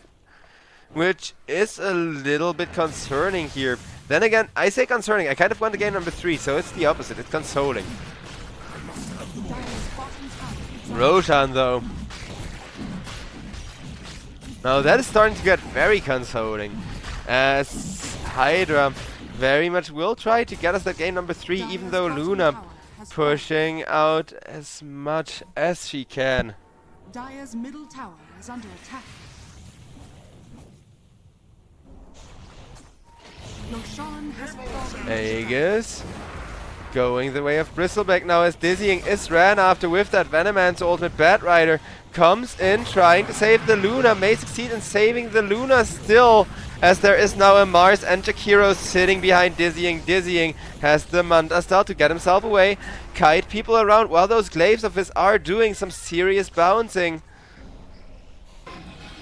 Death Domain still trying to run out, but he will get caught in his own spell. It's once again only the supports going down, but with 2 onages in a row, HYDRA now got the win rate in their favor for the first time in the entire game pretty much. Of course, in the late game, Dragonite and Luna will turn that around with the huge Mars arenas, but it will take a while because Dragonite, he is saving so much money right now to get to that BKB, and he still needs like 600 gold or something like that. So until he gets that, he won't really be a factor in the team fights. And Luna going for the Hurricane Pike. I'm not sure if I disagree with this build, but you do need to make sure you do have the damage to kill off the Bristleback. And I really want to see some Silver Edges sooner rather than later, unless they're gonna have Mars build it, but that seems unlikely. Mars, as a matter of fact, going for a Hurricane Pike here, just to save himself and help kite the Bristleback around. That's an interesting choice, because you don't see Mars Hurricane Pike every day. Or no, never mind. That was Dota, not selecting who I want to select. Well, as for the Tormentor, that one is gonna go down amazingly fast to Matreshka here. Matreshka, I think? Or is it Matreshka? I don't know. I don't speak Cyrillic that well. I think it's Matreshka. At least I hope so. But they are playing some very serious Dota regardless, and they used to be known as Team Vidar. But here against HYDRA, they may just be in a bit of trouble, because now 34ME, he says, well, you commit your entire team to a Tormentor. That Tormentor will be taken down by just our Bristleback, as Bristleback doing some Tormentor hitting stuff. And still has just a sliver of HP. 2.5 minutes left on that Aegis for him to try and be aggressive with. But more importantly, 3k gold lead for the side of HYDRA. This is that kind of snowball they're looking for. Now, of course, HYDRA's snowball started rolling here, and they just need to kind of keep it rolling downhill, or else they end up losing the game here. But as long as their Bristleback has to die twice, he's just such a hard target to burst through. Dragonite will get himself that double damage, or amplify damage rune, as it's called nowadays. With Mars sitting on point to jump in. The one person he sees is the one person they do not want to go on under any circumstances. As Dragon Knight, the first one to initiate with that double damage rune, he will be able to kill off the Rubik thanks to a very nice arena locking in the Bristleback. And this is Bristleback now isolated from his team. A Centaur ultimate comes out though, preventing him from being kited for a little while. Can they kite the Bristleback some more after losing their Dragon Knight is the question now. It looks like they can, between a nice Mars TP and the Jakiro making space for his team. Dragon Knight and the support traded for both of the supports from HYDRA. Not the greatest of trades, but considering there is an Aegis on Bristleback with 1 minute left on it, I think that's a very great trade actually under the circumstances. Whether it will be enough to win the game remains to be seen though, because Bristleback, he is still focused on maximum pressure, is making sure that he keeps getting those objectives, but the high ground will be what's really hard to push against Team Matreshka here, who are still looking to initiate in a very clean fashion onto Hector, but Hector, what an escape! Beautifully done there by the Centaur Warrunner, who will have himself that pipe timing kind of soon. He is very happy to pick up a pipe, you know, at a decent-ish timing here.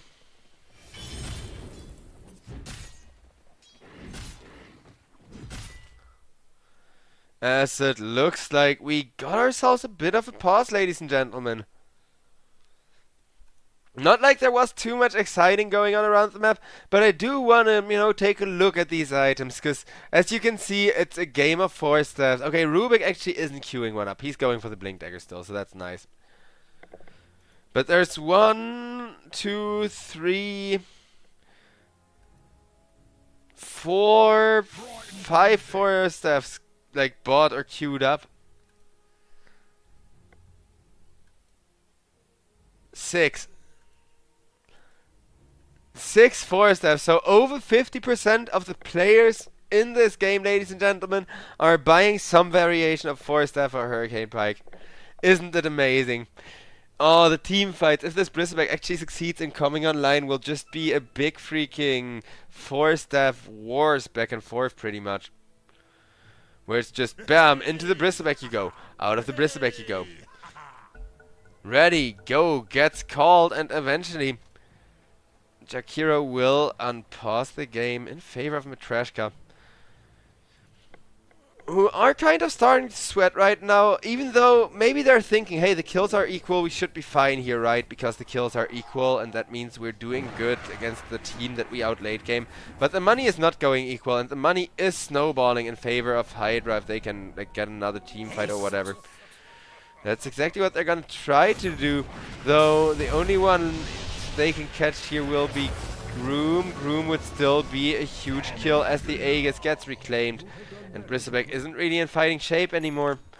Luna at least able to get herself a lot of jungle farm up and running to still keep that gold going in her favor.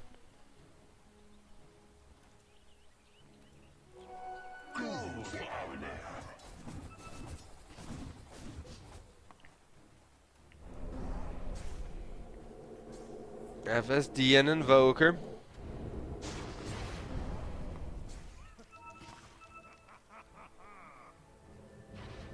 Rotating in on Jakiro. Jakiro will still be caught with just 0.2 seconds left on his TP, but a beautiful commit from Bristleback regardless. Your name offends me. Jakiro? Why? I think Jakiro is a pretty good name for like a two-headed dragon thing. Maybe that's just my opinion though. Luna, meanwhile, is starting to look quite fat.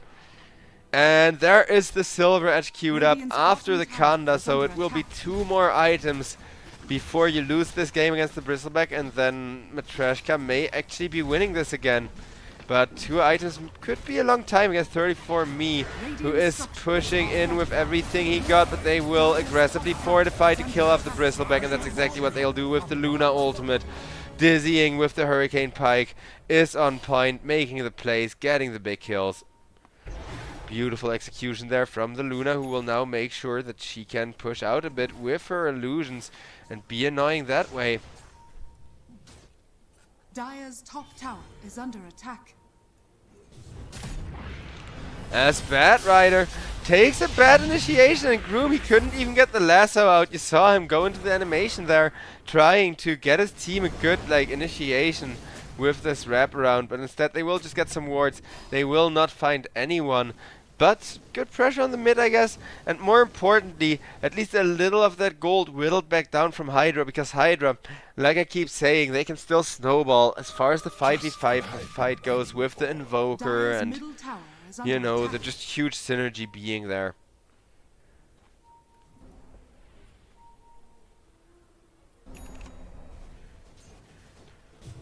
Invoker, once again the target, just as I say his name, as the caster's curse of course has to be real, though Ethereal has himself a BKB. BKB will not save you against the lasso, plus the Luna just right clicking away. Radiant are scanning. Radiant's bottom tower is under attack. Radiant's bottom tower has fallen. Luna very much enjoying the game, and so is the Dragon Knight right now. I'm not sure if Dragon Knight is eventually gonna start struggling big time or not, but right now he's having the time of his life.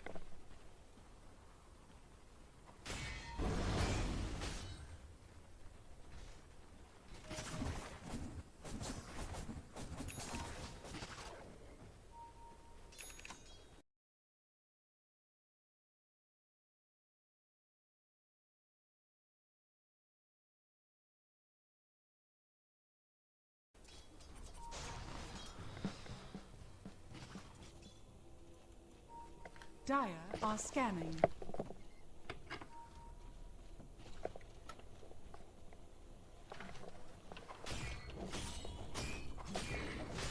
And, well, with a 1k gold lead, everyone on the side of HYDRA still looking kind of steady.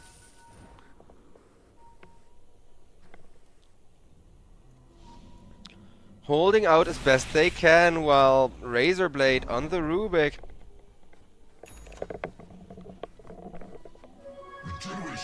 He knows something is coming on mid, he just doesn't know what it is, and that is like worrying to him. Nice rotation with the Invoker though. Maybe they can get Groom instead of being God themselves. Dire are If scanning. everything goes well, with the scan revealing middle not tower just is Groom but under also attack. Igor. Igor suddenly not the target they want to go on. Dragon Knight gets found once, will be scouted out again, but Dragon Knight still on the way out of there. What a brave escape.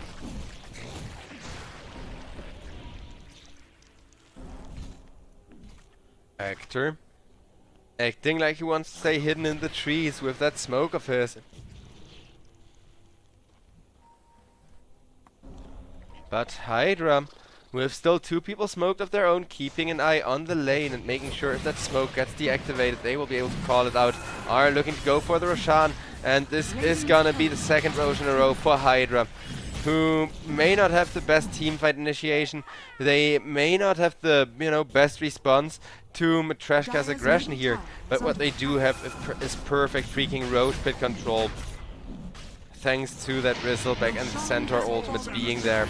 Aegis will be secured by the Bristleback. Igor, meanwhile, gets ulted up by the Venomancer, is trying to turn around, has a BKB to do just that.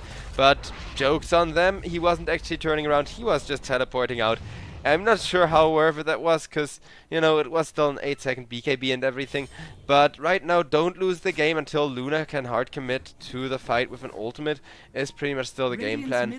Dizzying, he does have the ultimate available, but what he's really waiting for is that Silver Edge, which is one of the most expensive items in the game here. Radiant's top tower is And, under you know, just attack. very annoying to hit timing-wise.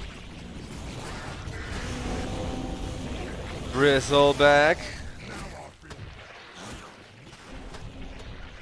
Running in several times, keeping himself alive through everything. Radiant's top tower is under attack. Radiant's top tower has fallen.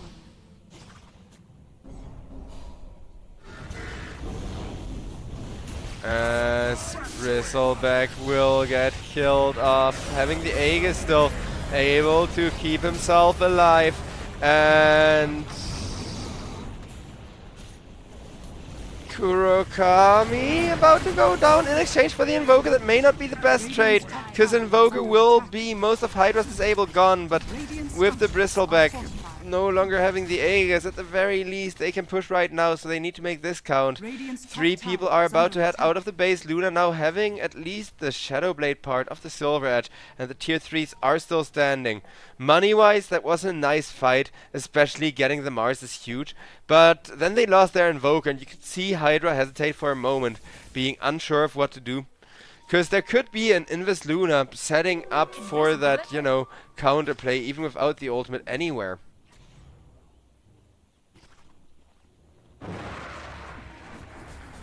Venomancer, extremely rich. He is ahead of both the Rubik as well as the enemy supports.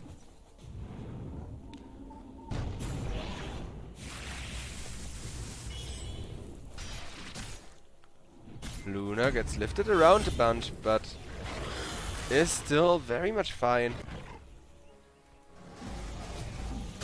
Tormentor will get taken by the side of Matreshka as well to try and keep this gold lead in check. But when HYDRA are the dominant force in a game, they're definitely doing something right, especially after the way the game number 1 went up against Matreshka. Well, I think the draft was just the main difference maker. If they had a game like this, a draft like this in game number 1 would have been so much better and so much more exciting to boast.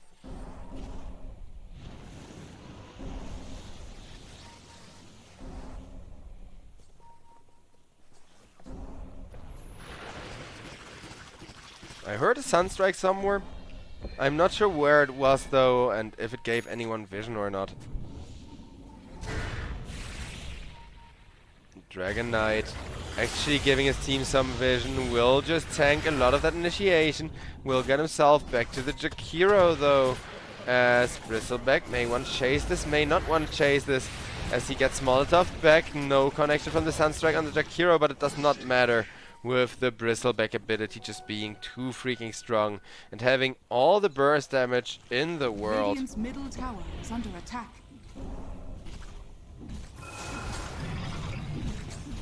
Tier 3 tower getting whittled down by the Bristleback. We may get ourselves a game number 3, ladies and gentlemen, but nothing is over, because guess what? There is still one final Luna ultimate to rule them all.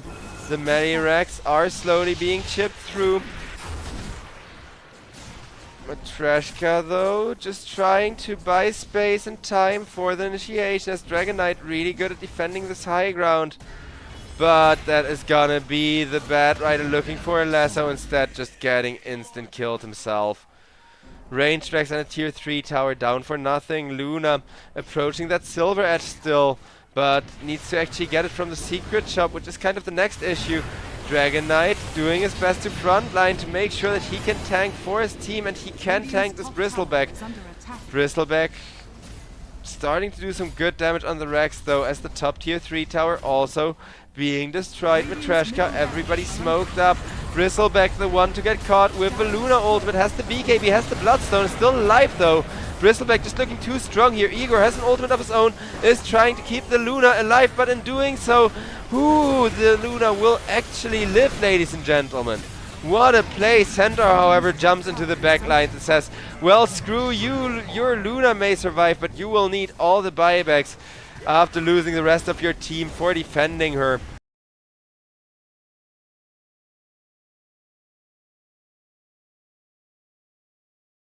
They will now get one return kill for the Dragon Knight there, with the Bat Rider having a nice double. Oh no, he cliffed himself. Radiant's That's middle awkward. barracks are under Bat attack. Rider just with the misplays, as HYDRA are coming closer and closer to ending this game by the passing second. And this Radiant's tier top 3 tower tower is under over on attack. top may very well be falling. Dire's I don't think it should be bottom tower falling with is there under being attack. creeps now. But one more push and it's Megas, and that's something that Luna needs to be painfully aware of, as gold-wise things are looking rougher and rougher with so many buybacks committed for just a single team fight. The next Roshan is up in 3 minutes, and that is going to be the final chance for Matreshka to kind of keep themselves in this game here.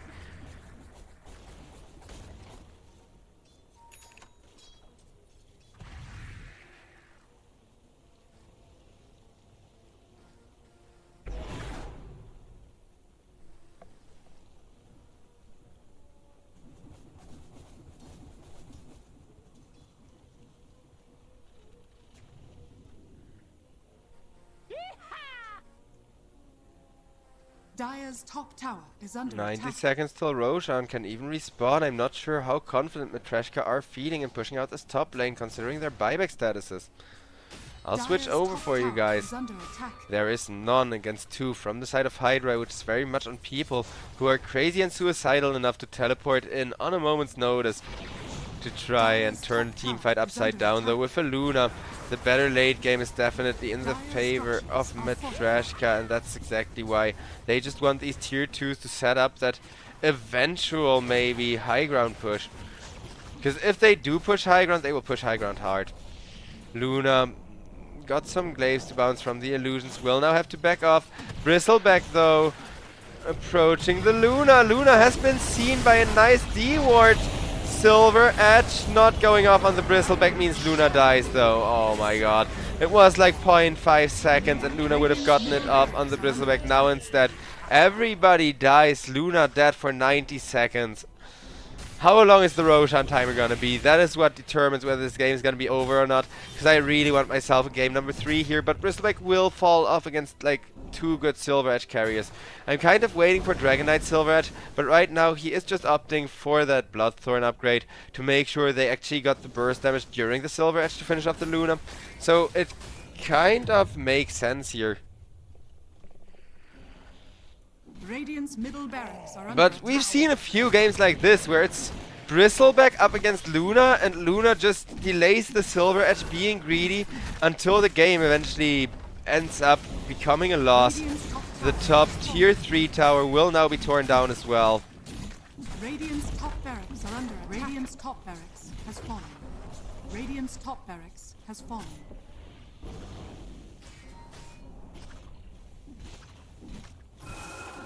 Radiant structures are fortified.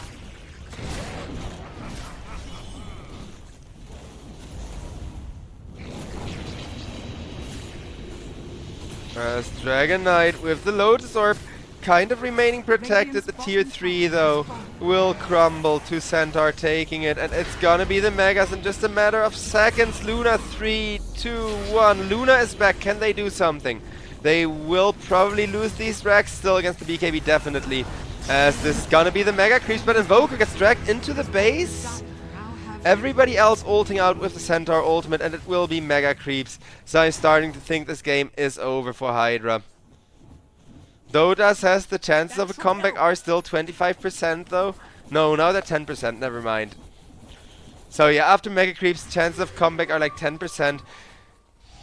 I mean, Dizzying, he may live for those 10%, because as you just saw with the Silver Edge, he got a very serious shot at killing off the Bristleback. But in order to kill off the Bristleback, he just needs a little bit more damage, a little bit more, you know, everything pretty much. As it is a 5-man smoke. Dire are scanning. Dire are scanning. Immediately into the scan they go, having to scout that Roche pit, of course. As Bristleback shows himself, knowing he's the one guy that can tank the initiation, though can he when he gets broken? Yes, he can. Yes, he can. I don't see the Mars Arena. I don't see the big combo plays here. And in jumps the Centaur Warrunner. Bristleback still chasing Luna. Not really able to ult with the Blade Mail, and Mars goes down without having pressed the arena. Still has a buyback. Bad Rider wants to get out. He will be able to get out. But Death Domain goes down. Igor with the BKB forced to teleport out as well. No BKB for the Dragon Knight. 10 seconds till Roshan is up. The game is just starting to spell disaster, ladies and gentlemen.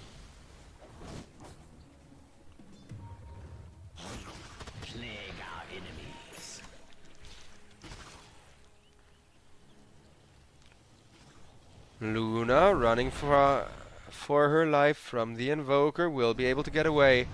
Would love to cut this creep wave. Dizzying, is he gonna risk it for the biscuit? It is just the Mars and the Jakiro they need back in order to find that good Mars arena they've been waiting for last team fight. In comes the Mars BKB arena combo, this time round onto 3. Luna, where is she? Not in the team fight as Groom is tanking for her. Luna coming in from behind a little bit too late maybe.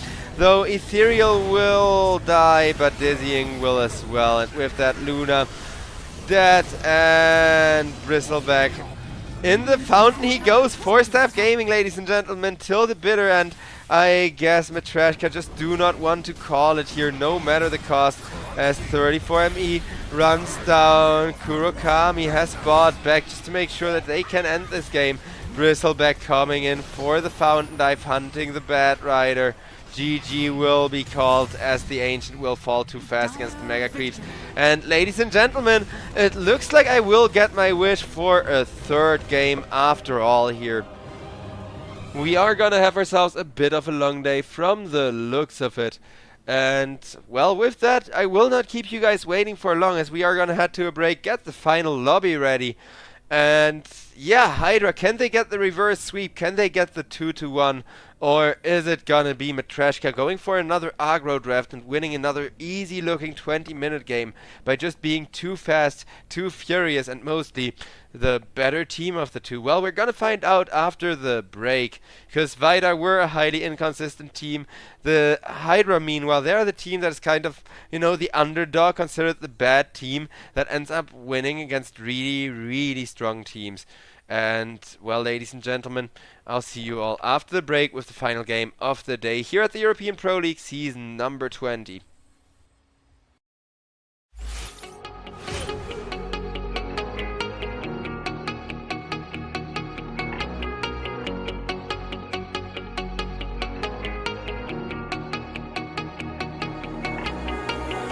When I'm lonely in the dark, I know you are with me, yeah. Don't you see that I need you so much? Don't you see that I love you so much?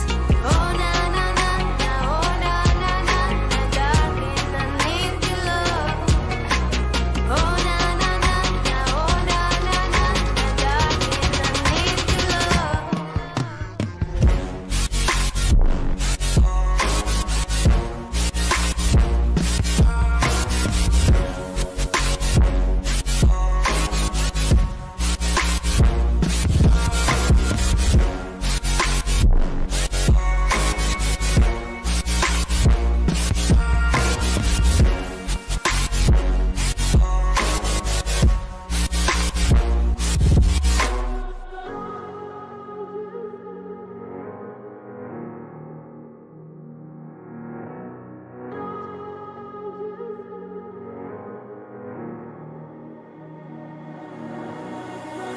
When I'm lonely in the dark,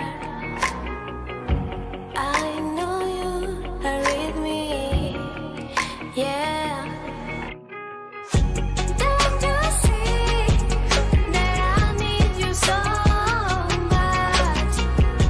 Don't you see that I love you so much?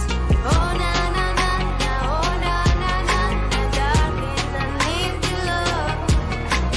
Oh na na na na, oh na na na na, darling, I need your love.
We get that fresh glaze on the D-low.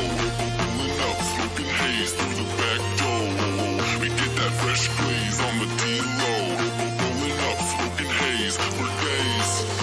We get that fresh glaze on the D-low. Rolling up, smoking haze through the back door. We get that fresh glaze on the D-low. Rolling up, smoking haze through the back door.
to the sun.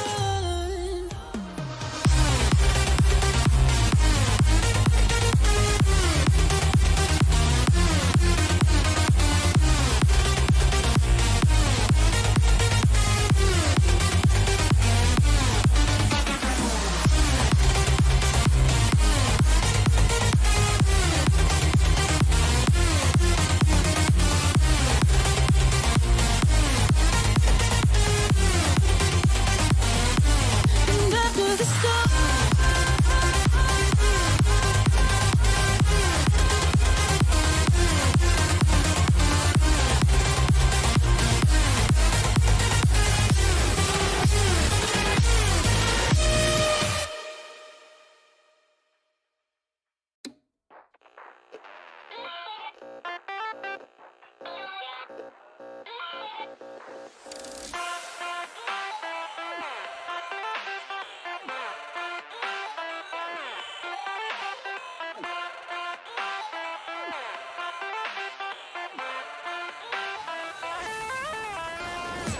I'm as blue as the ocean. You're as blue as the open sky. All these blues I can know. I was really hoping. Why don't you and I don't together like we can taste the weather tonight.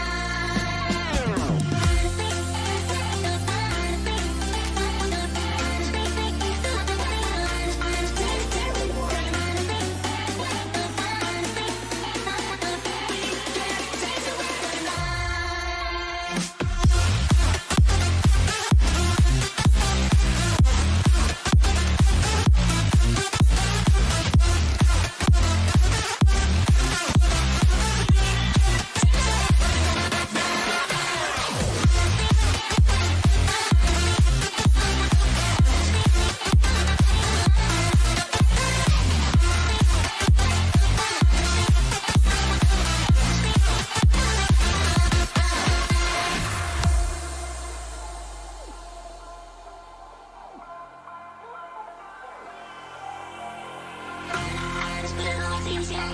You're as blue as the open sky. All these blues I can know. I was really hoping. Why don't you and I don't together like we can taste the weather tonight. I'm as blue as the ocean. You're as blue as the open sky. All these blues I can know. I was really hoping. Why don't you and I don't together like we can taste the weather tonight.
sun come up. Ganja smoking, it got rum in me cup. Bad gals wind up on the dance floor. All the gals wind up on the dance floor.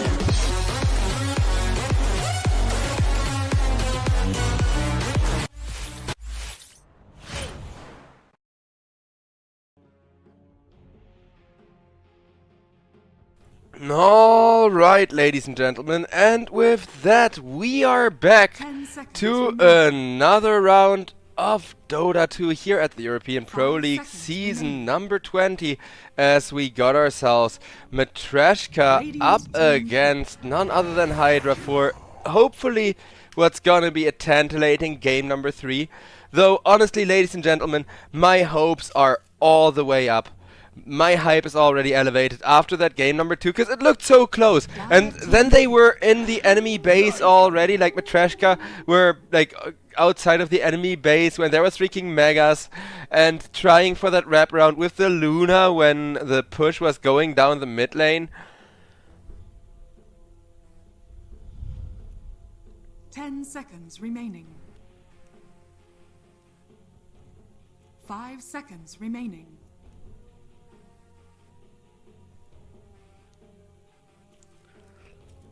Dire team ban.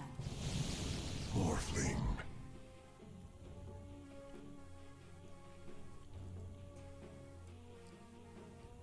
And HYDRA, alright, we've talked about that hero a lot during our first series, because during our first series, I actually 10 seconds overlooked remaining. something big that factors into the Morphling's gameplay.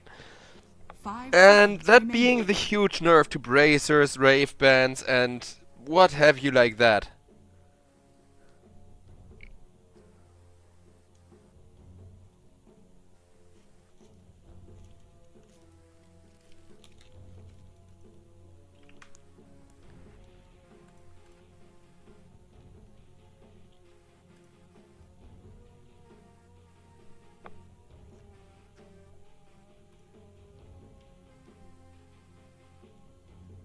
Radiant team ban.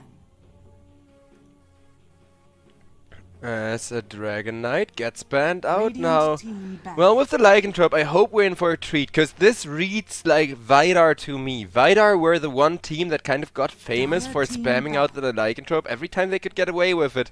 And they will get it here together with a Bounty Hunter, which is basically double locking into, hey, you need to play fast now, you need to actually, you know, end the game now, snowball your gold out of control, or else it is just gonna be a 10 fast seconds GG. remaining. 5 seconds remaining.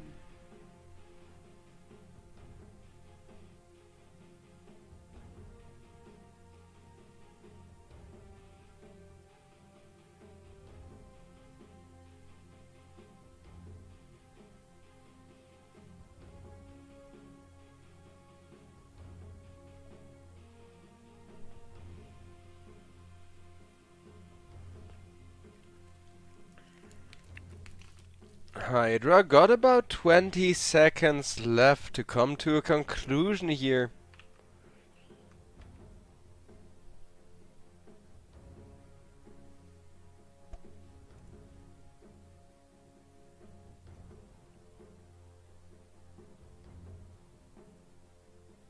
Dire team pick.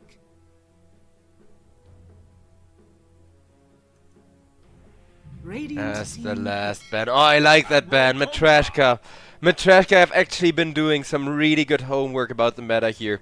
HYDRA will last pick a Kunkka though, so we got Morphling being covered in more water. That's gotta be a synergy, right? Or well, technically in rum. 10 seconds remaining. 5 seconds remaining.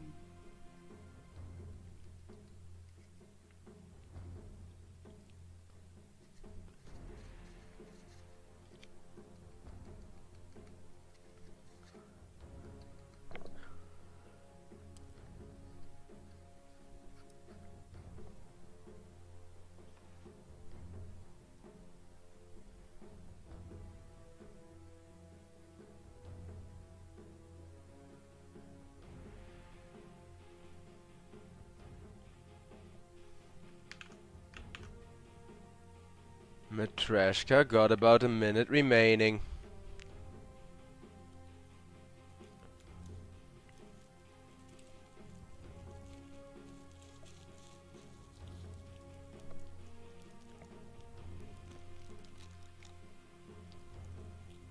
My cat is annoying me. She is wondering why I have to work this late, but oh boy, all of that waiting, all of that suspense, ladies and gentlemen. It may just be worth it. It may just be worth it. Slark. Slark up against Morphling, Slark up against Kunkka, Slark up against Puck, Slark up against Tusk. He has an excellent matchup against everyone except the Shadow Demon.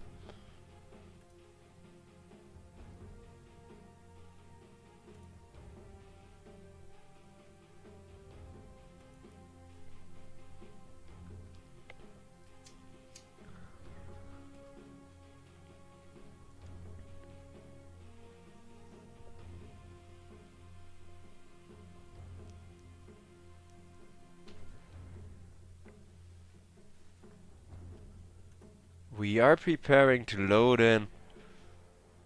Igor once again taking the Invoker, once again taking the Elitist. No surprises there. But I wonder if it's gonna be a commitment to those early Sunstrikes, or whether Groom is just gonna get XP priority for more than a Bounty Hunter, like far more than a Bounty Hunter support should have. Because both of those would work out really well, right? You give Bounty Hunter that improved XP priority, and he can snowball so hard off of that track gold. But the other way around, you could just go for like Invoker getting a super early support rotation himself and then being brought with to a lane. Either way, it's kind of... Well, any of you play chess, chat? I think there's like a great chess metaphor here. Because you know how in chess all the strong pieces, you cannot efficiently move them until you have played with your pawns a while? You need to effectively develop them. That's how this draft feels like for Matreshka, where they actually need to develop their draft, where they need to make the correct moves before they do anything at all. But the moment they do, they can do it all at once. I'm not sure if that makes sense or if I'm just rambling away. Let me see if I can't fix my camera.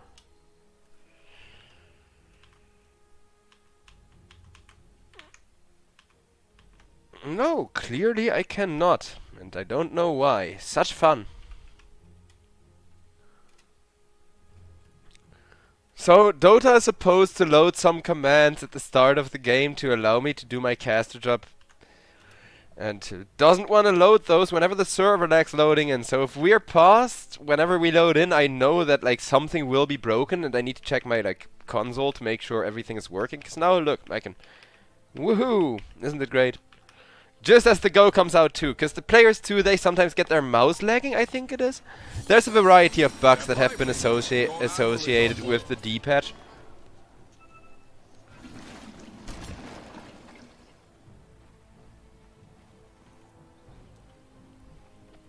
The D-patch just giving everyone the D pretty much, as there's gonna be a 5-man smoke versus 5-man smoke.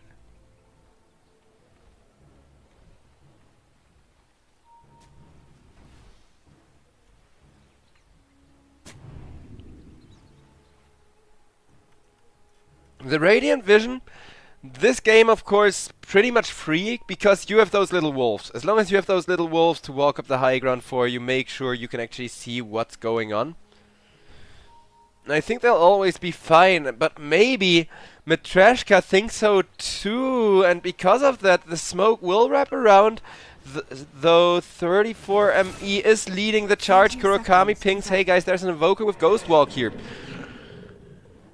Oh wait, that wasn't Kurakami pinging it actually, that wasn't the Ghost Walk. What was that with the footsteps? Oh yeah, right, the freaking, whatchamacallit, Tusk, like, inert ability. It looks the same as Ghost Walk. I'm sorry if that's confusing, if there's an Invoker on the enemy team. Morphling though. Uh-oh. This is why Morphling should not lead the charges for first blood, but there is a save on him. Then again, a save for the Morphling when a Slark is hitting him. Oof. Nicely done. Now Groom can die too. Not one save, two saves. Let me correct myself, ladies and gentlemen. Beautifully played. Saving him once, then when everybody was standing still there, out comes a torrent from the Kunkka, and now HYDRA, they may be slightly misskilled, but they have the lead here, and they have this beautiful torrent setup to get yet another one. Dev Domain. He was not expecting the three-man combo, but the three-man combo was expecting him. Hello, Mr. Two-Headed Dragons.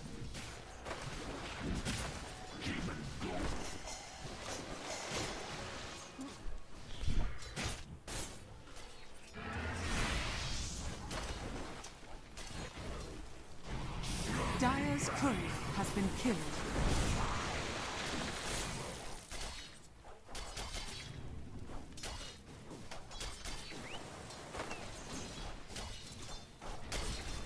As for dizzying, well, as you can see, his lane is going quite alright with the essence shift. He can just bully Hector out of the lane continuously. Hector will have to act like he has a very hard lane here. God, I love that name. Like, chat always spams that freaking meme. Everybody is a paid actor, of course. So am I, and I have the script. Like, I know what's gonna happen, you know. Bounty Hunter is now scripted to run like this. Oh. Shit, must have given me the wrong script. Oh no, wait, see? See, guys? Oh. Oh, see, I'm wrong again. Groom, he's actually going for a dive, but he will get the courier for it, so that is well worth it. I did not think he would have had that. I can't even pretend DOTA is scripted for fucking 1 minute. But yeah, point in case. Actor, he loves to propagate that meme. He is a very good actor. I hope he's being paid really well for his services here, as he's going 0-0-3 on the off lane. This is the kind of start you need on the Kunkka to have a lane at all against the Slark. Because even like this, Kunkka is still set to kind of have a hard lane here.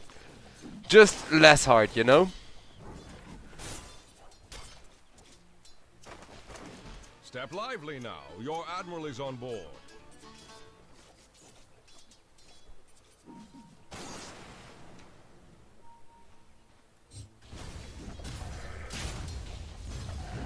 Over on top. Bit of a back and forth brawl happening, but Groom needs to be very careful that he doesn't die and that, you know, with this Tusk already having a bit of a lead, Tusk doesn't get to transfer that lead to his Morphling with this very combo. Because they very much did take the tag team. I know nowadays Drunken Brawler is supposed to be the meta and everybody goes it and stuff, and it can be really good. But here it just adds so much damage to the mix.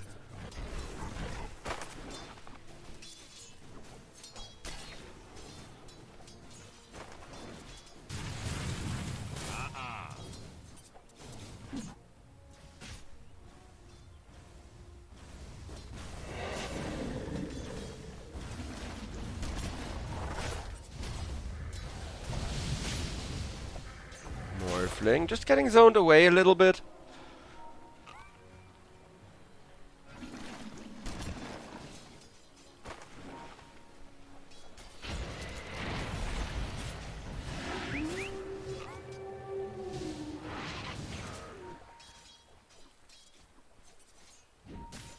Dire's top tower is under attack.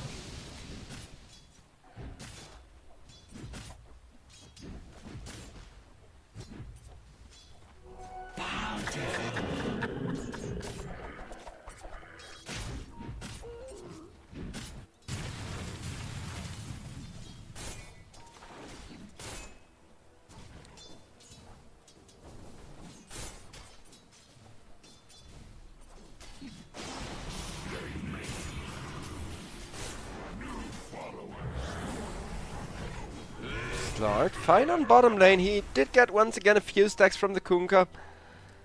There is no ice path yet though, so even if they want to go with that pounce, they can't leash anyone.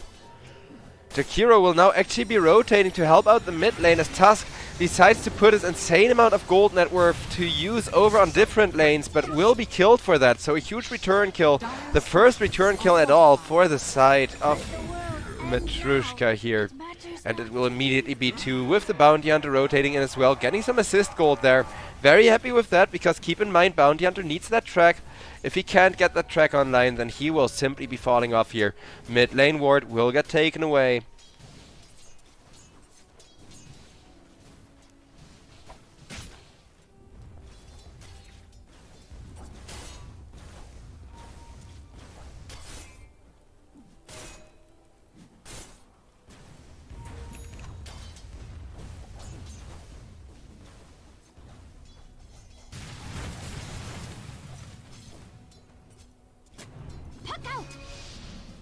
Invoker getting poked and prodded away by the puck. As the Kunga will be the next one. Getting gone on, but he is able to sustain himself through everything so far.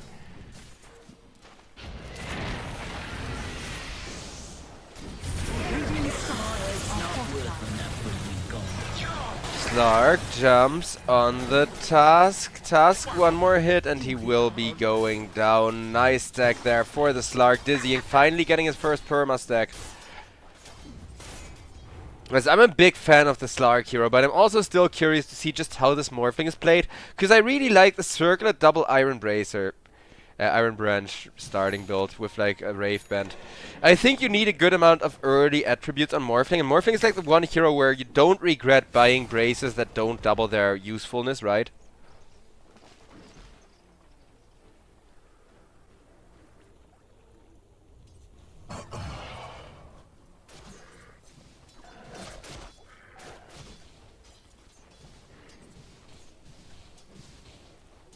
Gold for my Dire best. are scanning.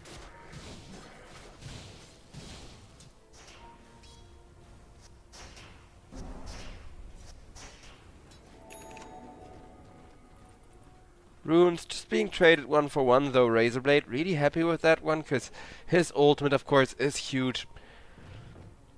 Lycan will almost have that shapeshift available. Double harm shall I deal.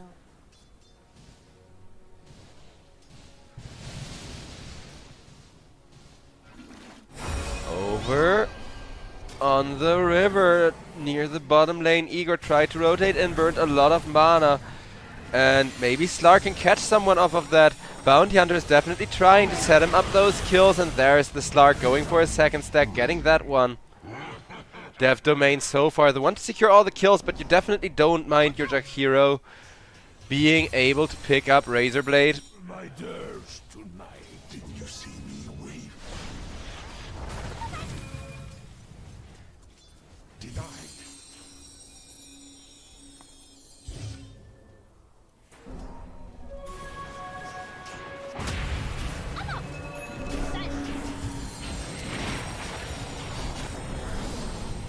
Igor Inside my mind, nothing is Radiant's top going tower down is with under one attack. more right click.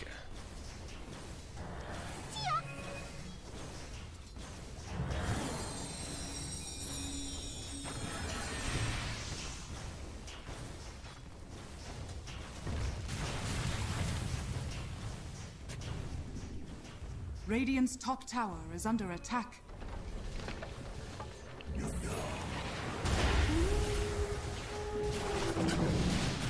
As Morphling, nice waveform there to outrun the Lycan and eventually get that kill with Igor now coming in looking for more.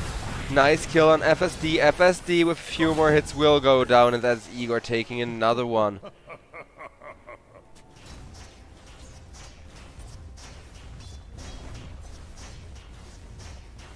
Radiant's middle tower is Puck. under attack.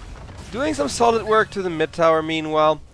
Ethereal will be able to disjoint the double attack from the Jack hero for twice the mana gain. That is nice as well, you know, nice little interaction and synergy there. Because I do love the Puck's passive, like the Puck's inert ability. When it came out, I was immediately super hyped, like, hey, I'm gonna play a ton of Puck support now, and I'm gonna make this hero work, and, you know, all kinds of things like that. And then it ended up backfiring, because Puck is just not viable anymore. Nowadays he is as a mid laner again.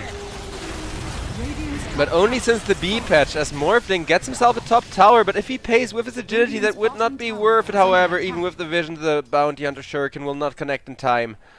So Slark, no third stack of agility for him.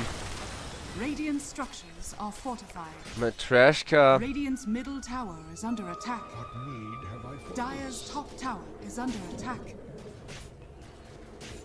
Still trying to take over this top. Oh, Bounty Hunter. Big miss. Big freaking miss. He could have gone for such a nice stun there and like gotten his team a very valuable support kill during this tower trade. However, won't quite succeed once again. I really hope it's not ping related. If this Bounty Hunter is playing with like 150 ping and couldn't have gotten both of the kills he missed so far, then I'm gonna be like really feeling sorry for him. Because honestly, like I said, the Bounty Hunter wants to snowball. He doesn't have the track yet.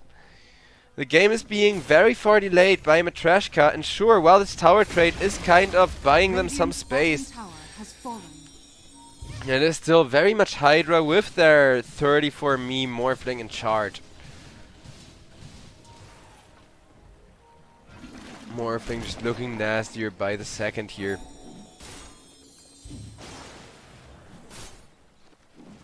Radiant's bottom tower is under attack.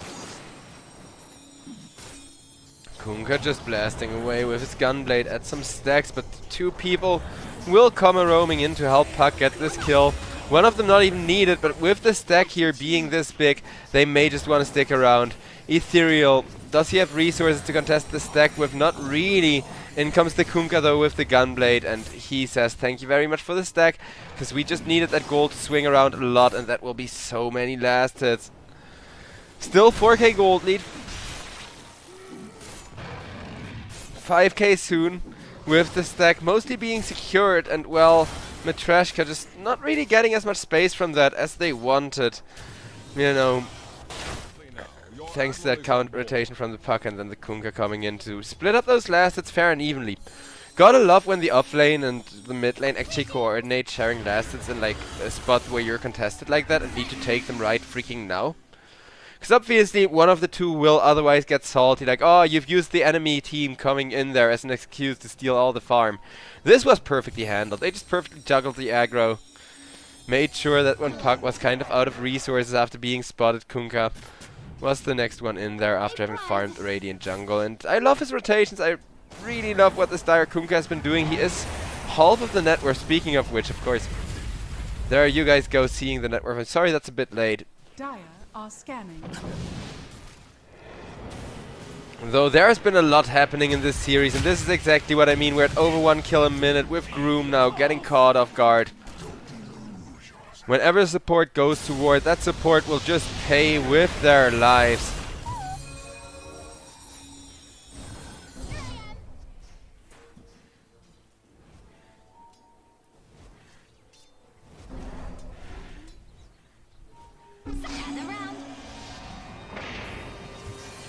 Invoker with a Walrus Punch to the back. Igor taken down by FSD there.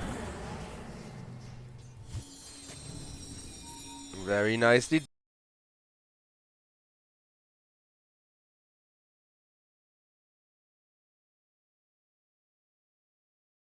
done as Dizzying tries to get another setup going.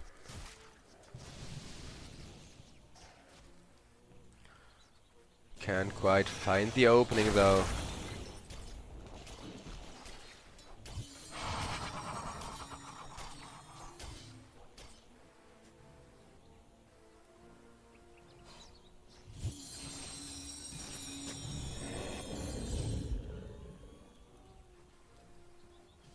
Dire are scanning.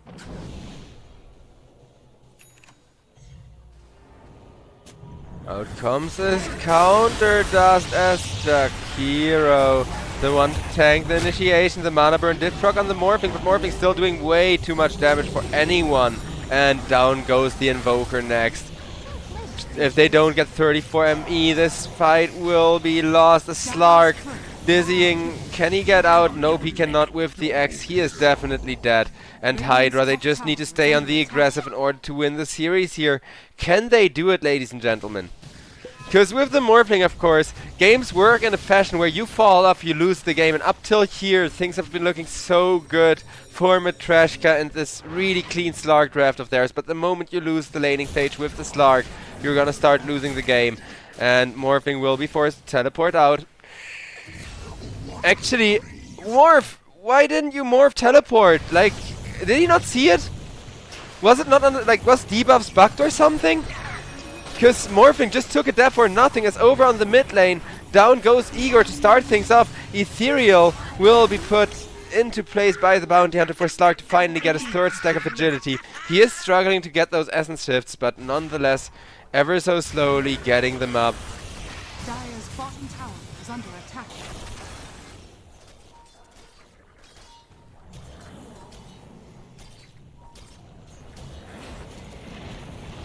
As Bounty Hunter getting killed off with the snowball plus shotgun combo will once again make Matreshka unable to fight here. And I think the Bounty Hunter's ultimate, the track gold, being delayed by so much is a huge part of why this draft fall apart. Because this somewhere, right, like either this or at least this is where the track gold is supposed to come to effect. If you get one track kill after 12 minutes and then don't snowball that, it's too little too late. Though, as I say that, at the very least Slark is continuing to get those stacks. Dizzying if anyone is trying to still very much turn this game around in Matreshka's favor. I wish I had this back at Dark Reef.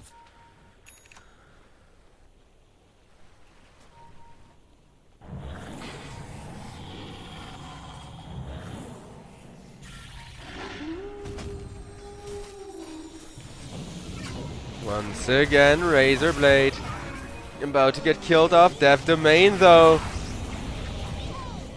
In exchange for that one getting killed, and Slark once again getting the stacks, getting the track gold as well. With everybody being kept alive as now a Lycanthrope wants to charge.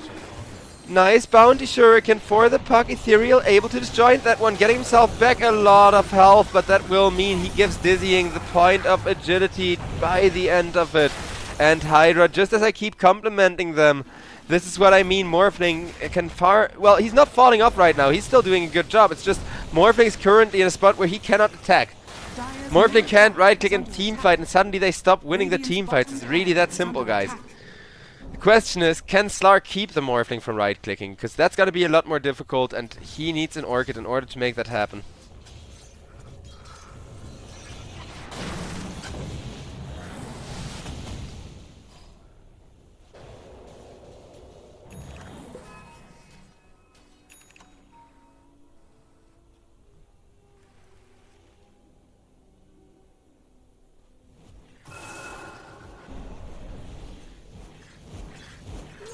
Dire are scanning.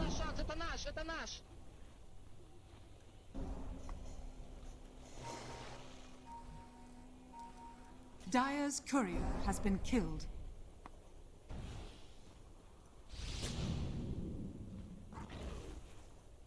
Haste.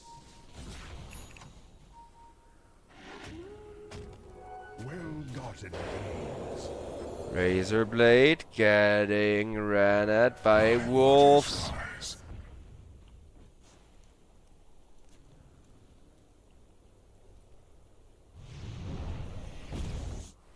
4k lead though, with the Morph able to not just farm but also having a Manta Style and a Dragonlance. Now finally able to kind of obnoxiously split push out lanes. And god, I love me a close game.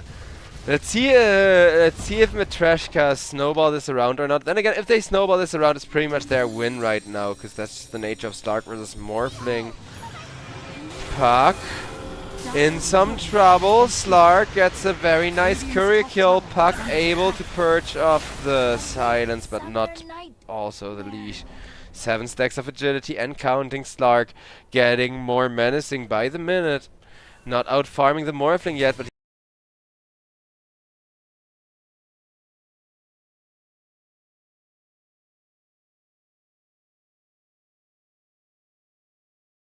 he is sitting on second of net worth now. And of course, Slark being the parasitic fish he is, he will just get stronger with every point of agility he's stealing. Radiant's bottom tower is under attack.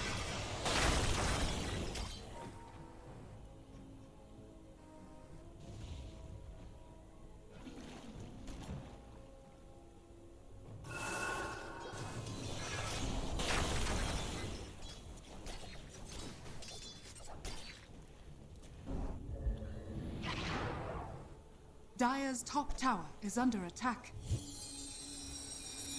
5-man smoke into the Radiant jungle. There's Radiant's nobody in middle the Radiant tower is jungle under yet, attack. but that may change Dire's before they top tower leave, and is if under not, attack. it can lead to some good wards. Well, there's one pair on the Tusk at least. As Morphling is just gonna commit to a bottom push, I guess. Not the cleanest of rotations, but I like that at least Tusk is saving his wards. Radiant's bottom tower FSD is under making attack. sure he doesn't put down vision until he's certain where the fight is gonna happen.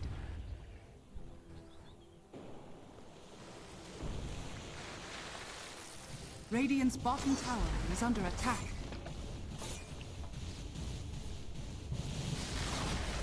Radiant's bottom tower has fallen. Well, Morphling getting himself up to a 4k gold lead. Dire's top tower is under attack. As Radiant's Roshan. bottom tower is under attack. Also, Morphling himself only has 3.5k gold lead, but it's a 5k gold lead in total. Dire's structures are fortified. Roshan still getting whittled through here by the Morph with some good damage output.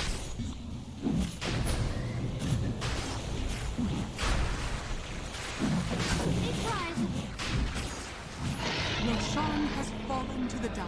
Step left.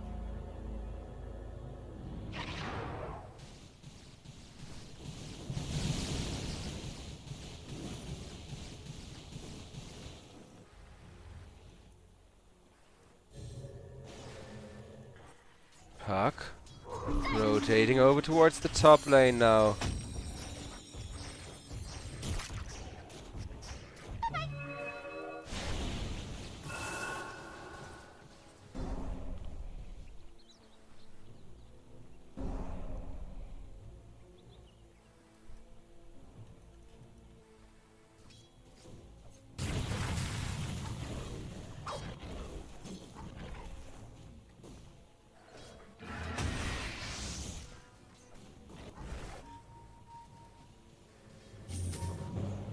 Morphling in some danger, but they spot the bounty first, and instead it's gonna be Groom just falling to that shotgun to the face.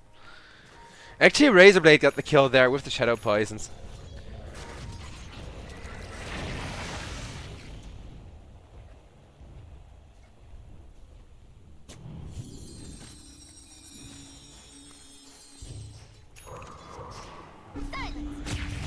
The tower not quite fallen to the wolves yet. 44 health, 27. Puck got the deny and beautifully played. HYDRA making sure to hold on to this lead. They got 3 minutes left on the Aegis. They need more out of this Aegis though, because they are still very much the team on a timer here. As Slark will have the Aghanim Scepter on its way now, and I think with that dizzying will feel a lot more confident fighting again. Meteor gets dropped, but to no avail. Are fortified.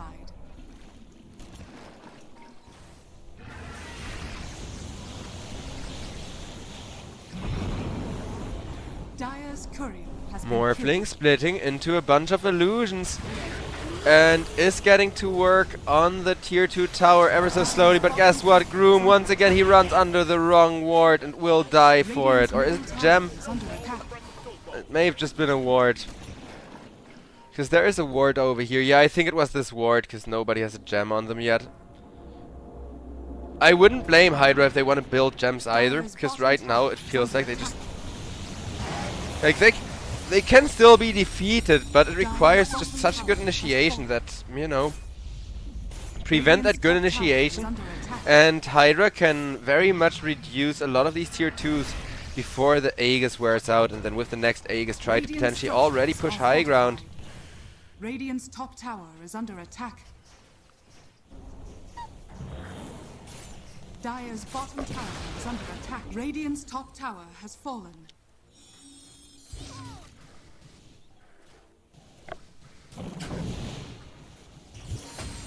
The wolves still a pain in the ass, split pushing and cutting creep waves wherever they can.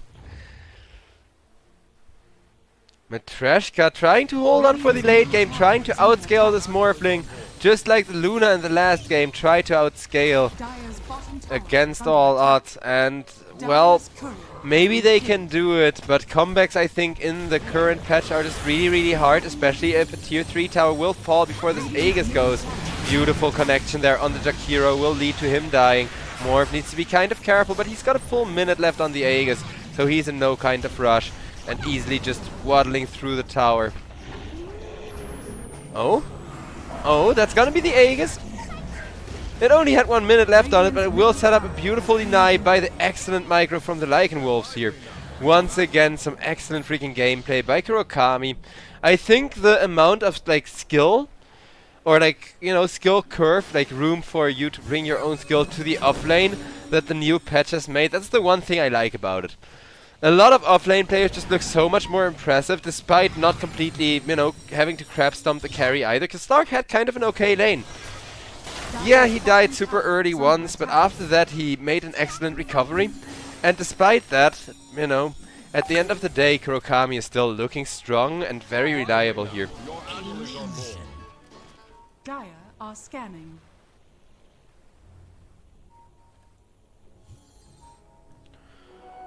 Scan out on the Bounty Hunter. Bounty Hunter will be caught as well with a Walrus Punch, plus the Morphling getting on top of him. Just so much damage coming out.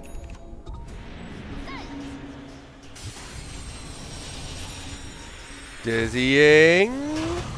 Getting dizzied from the puck.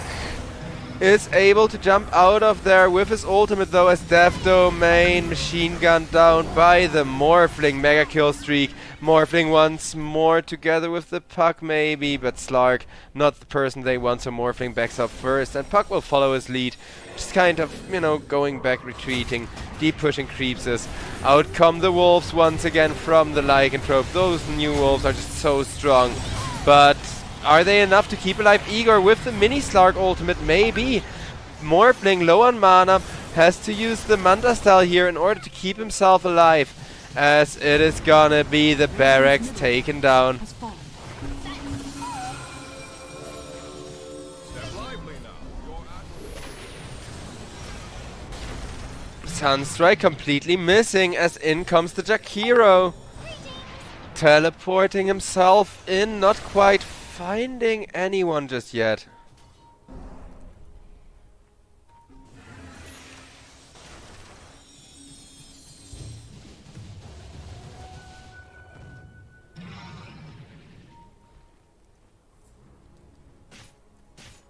Dire Double are scanning. damage.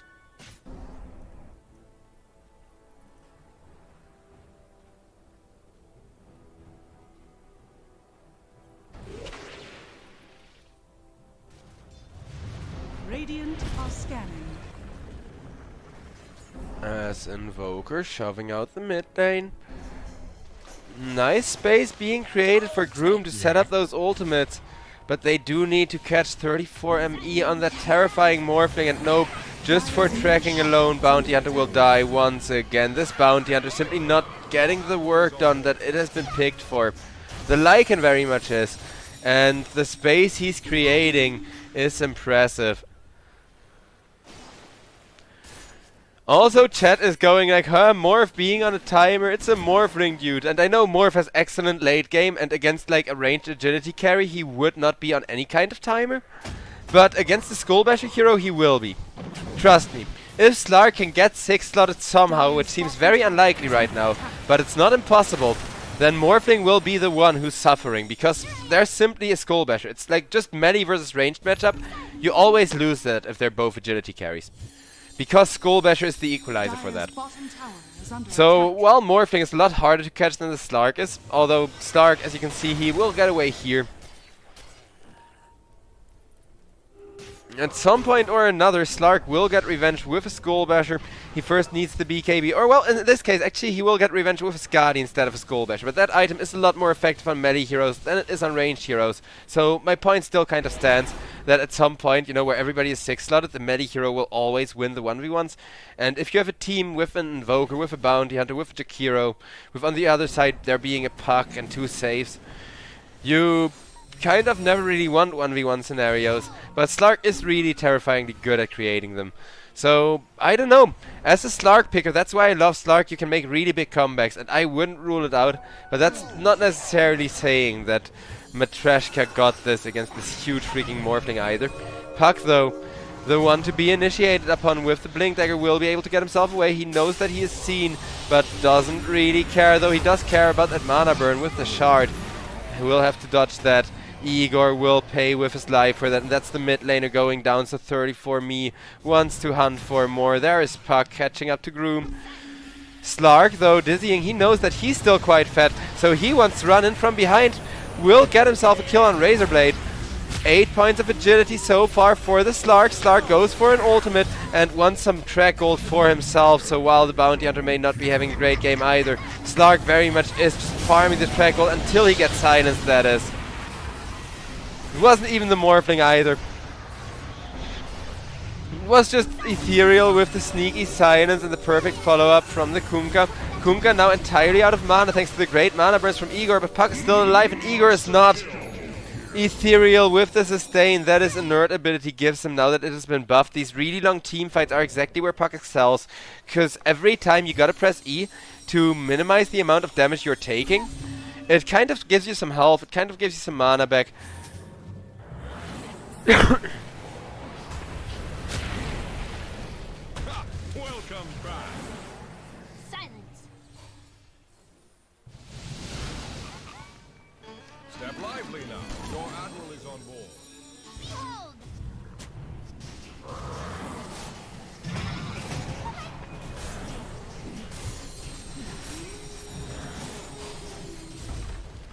Radiant's middle Mid barracks lane, has tier fallen. 3 barracks will be taken down, and so will the bottom lane. Bottom tower has HYDRA, they may be getting close to finishing this, but Death Domain, he may have died, but he did get dizzy. At least some good amount of stacks to start with as he's coming out of the base, and Slark will have to use one ultimate there, and both of his Aghanim's charges to just catch one person.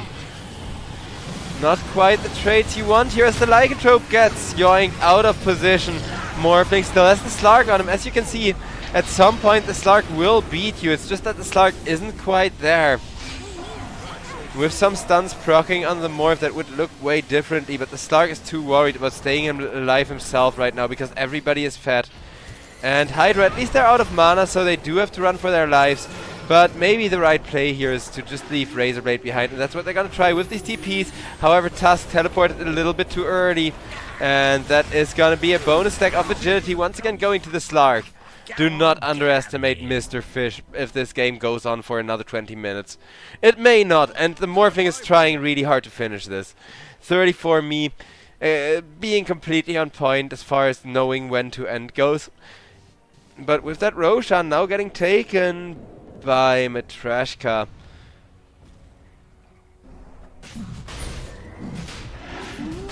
Dire are scanning. Morph is trying to just rotate in.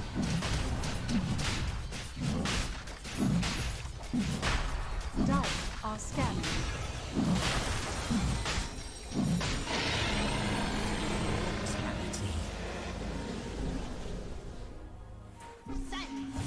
As Invoker gets off the BKB, he will still be alive, but look at the damage the Morphling Shotgun did to him regardless.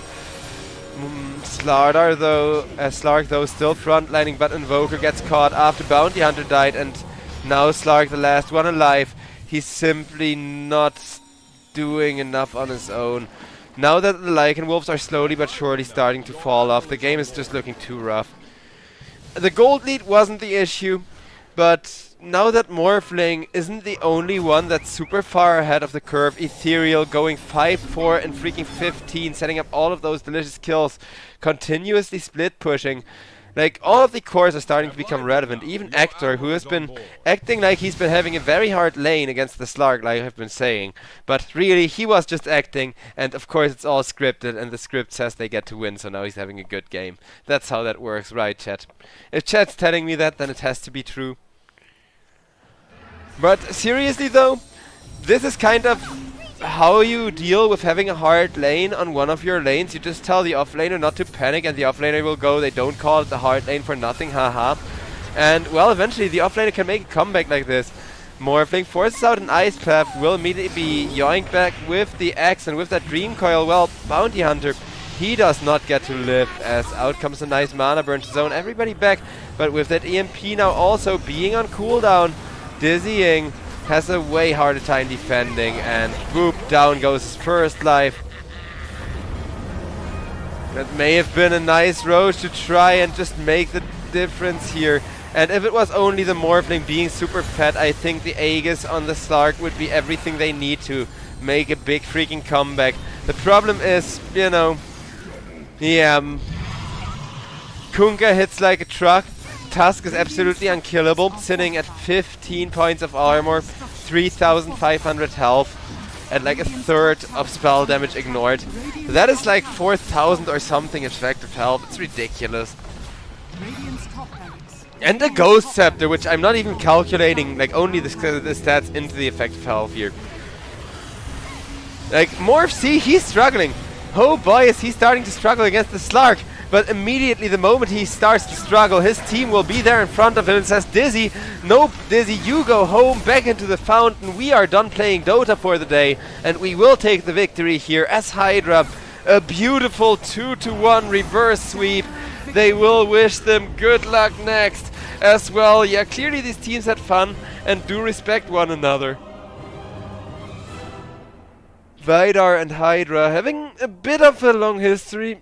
Like, I know that one of their players played stand-in for the other, and I'm not really sure what their exact relationship is. I am sure, however, ladies and gentlemen, that it has been a beautiful day full of Dota2. And with that, ladies and gentlemen, I will be out for the day, as this Morphling, he was simply too far ahead too early.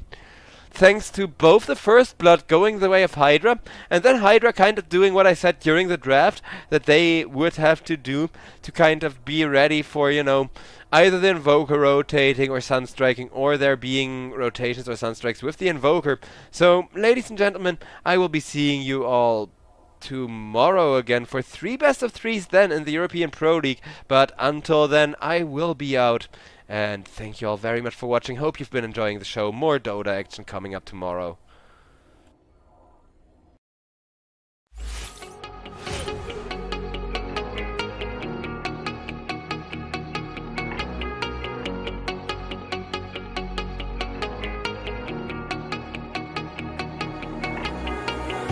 When I'm lonely in the dark, I know you are with me, yeah. Don't you see that I need you so much? Don't you see that I love you so much? Oh na na na na, oh na na na na, darling, I need your love. Oh na na na na, oh na na na na, darling, I need your love.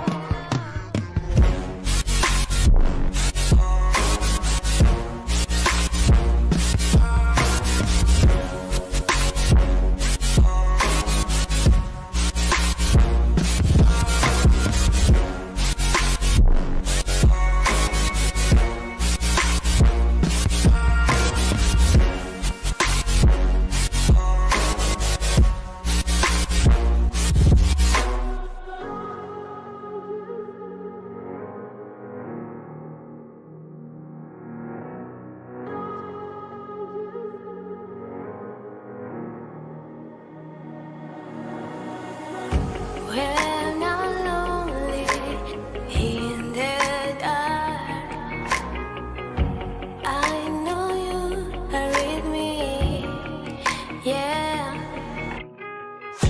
Don't you see that I need you so much? Don't you see that I love you so much? Oh na na na na, oh na na na na, darling.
fresh glaze on the D-Roll.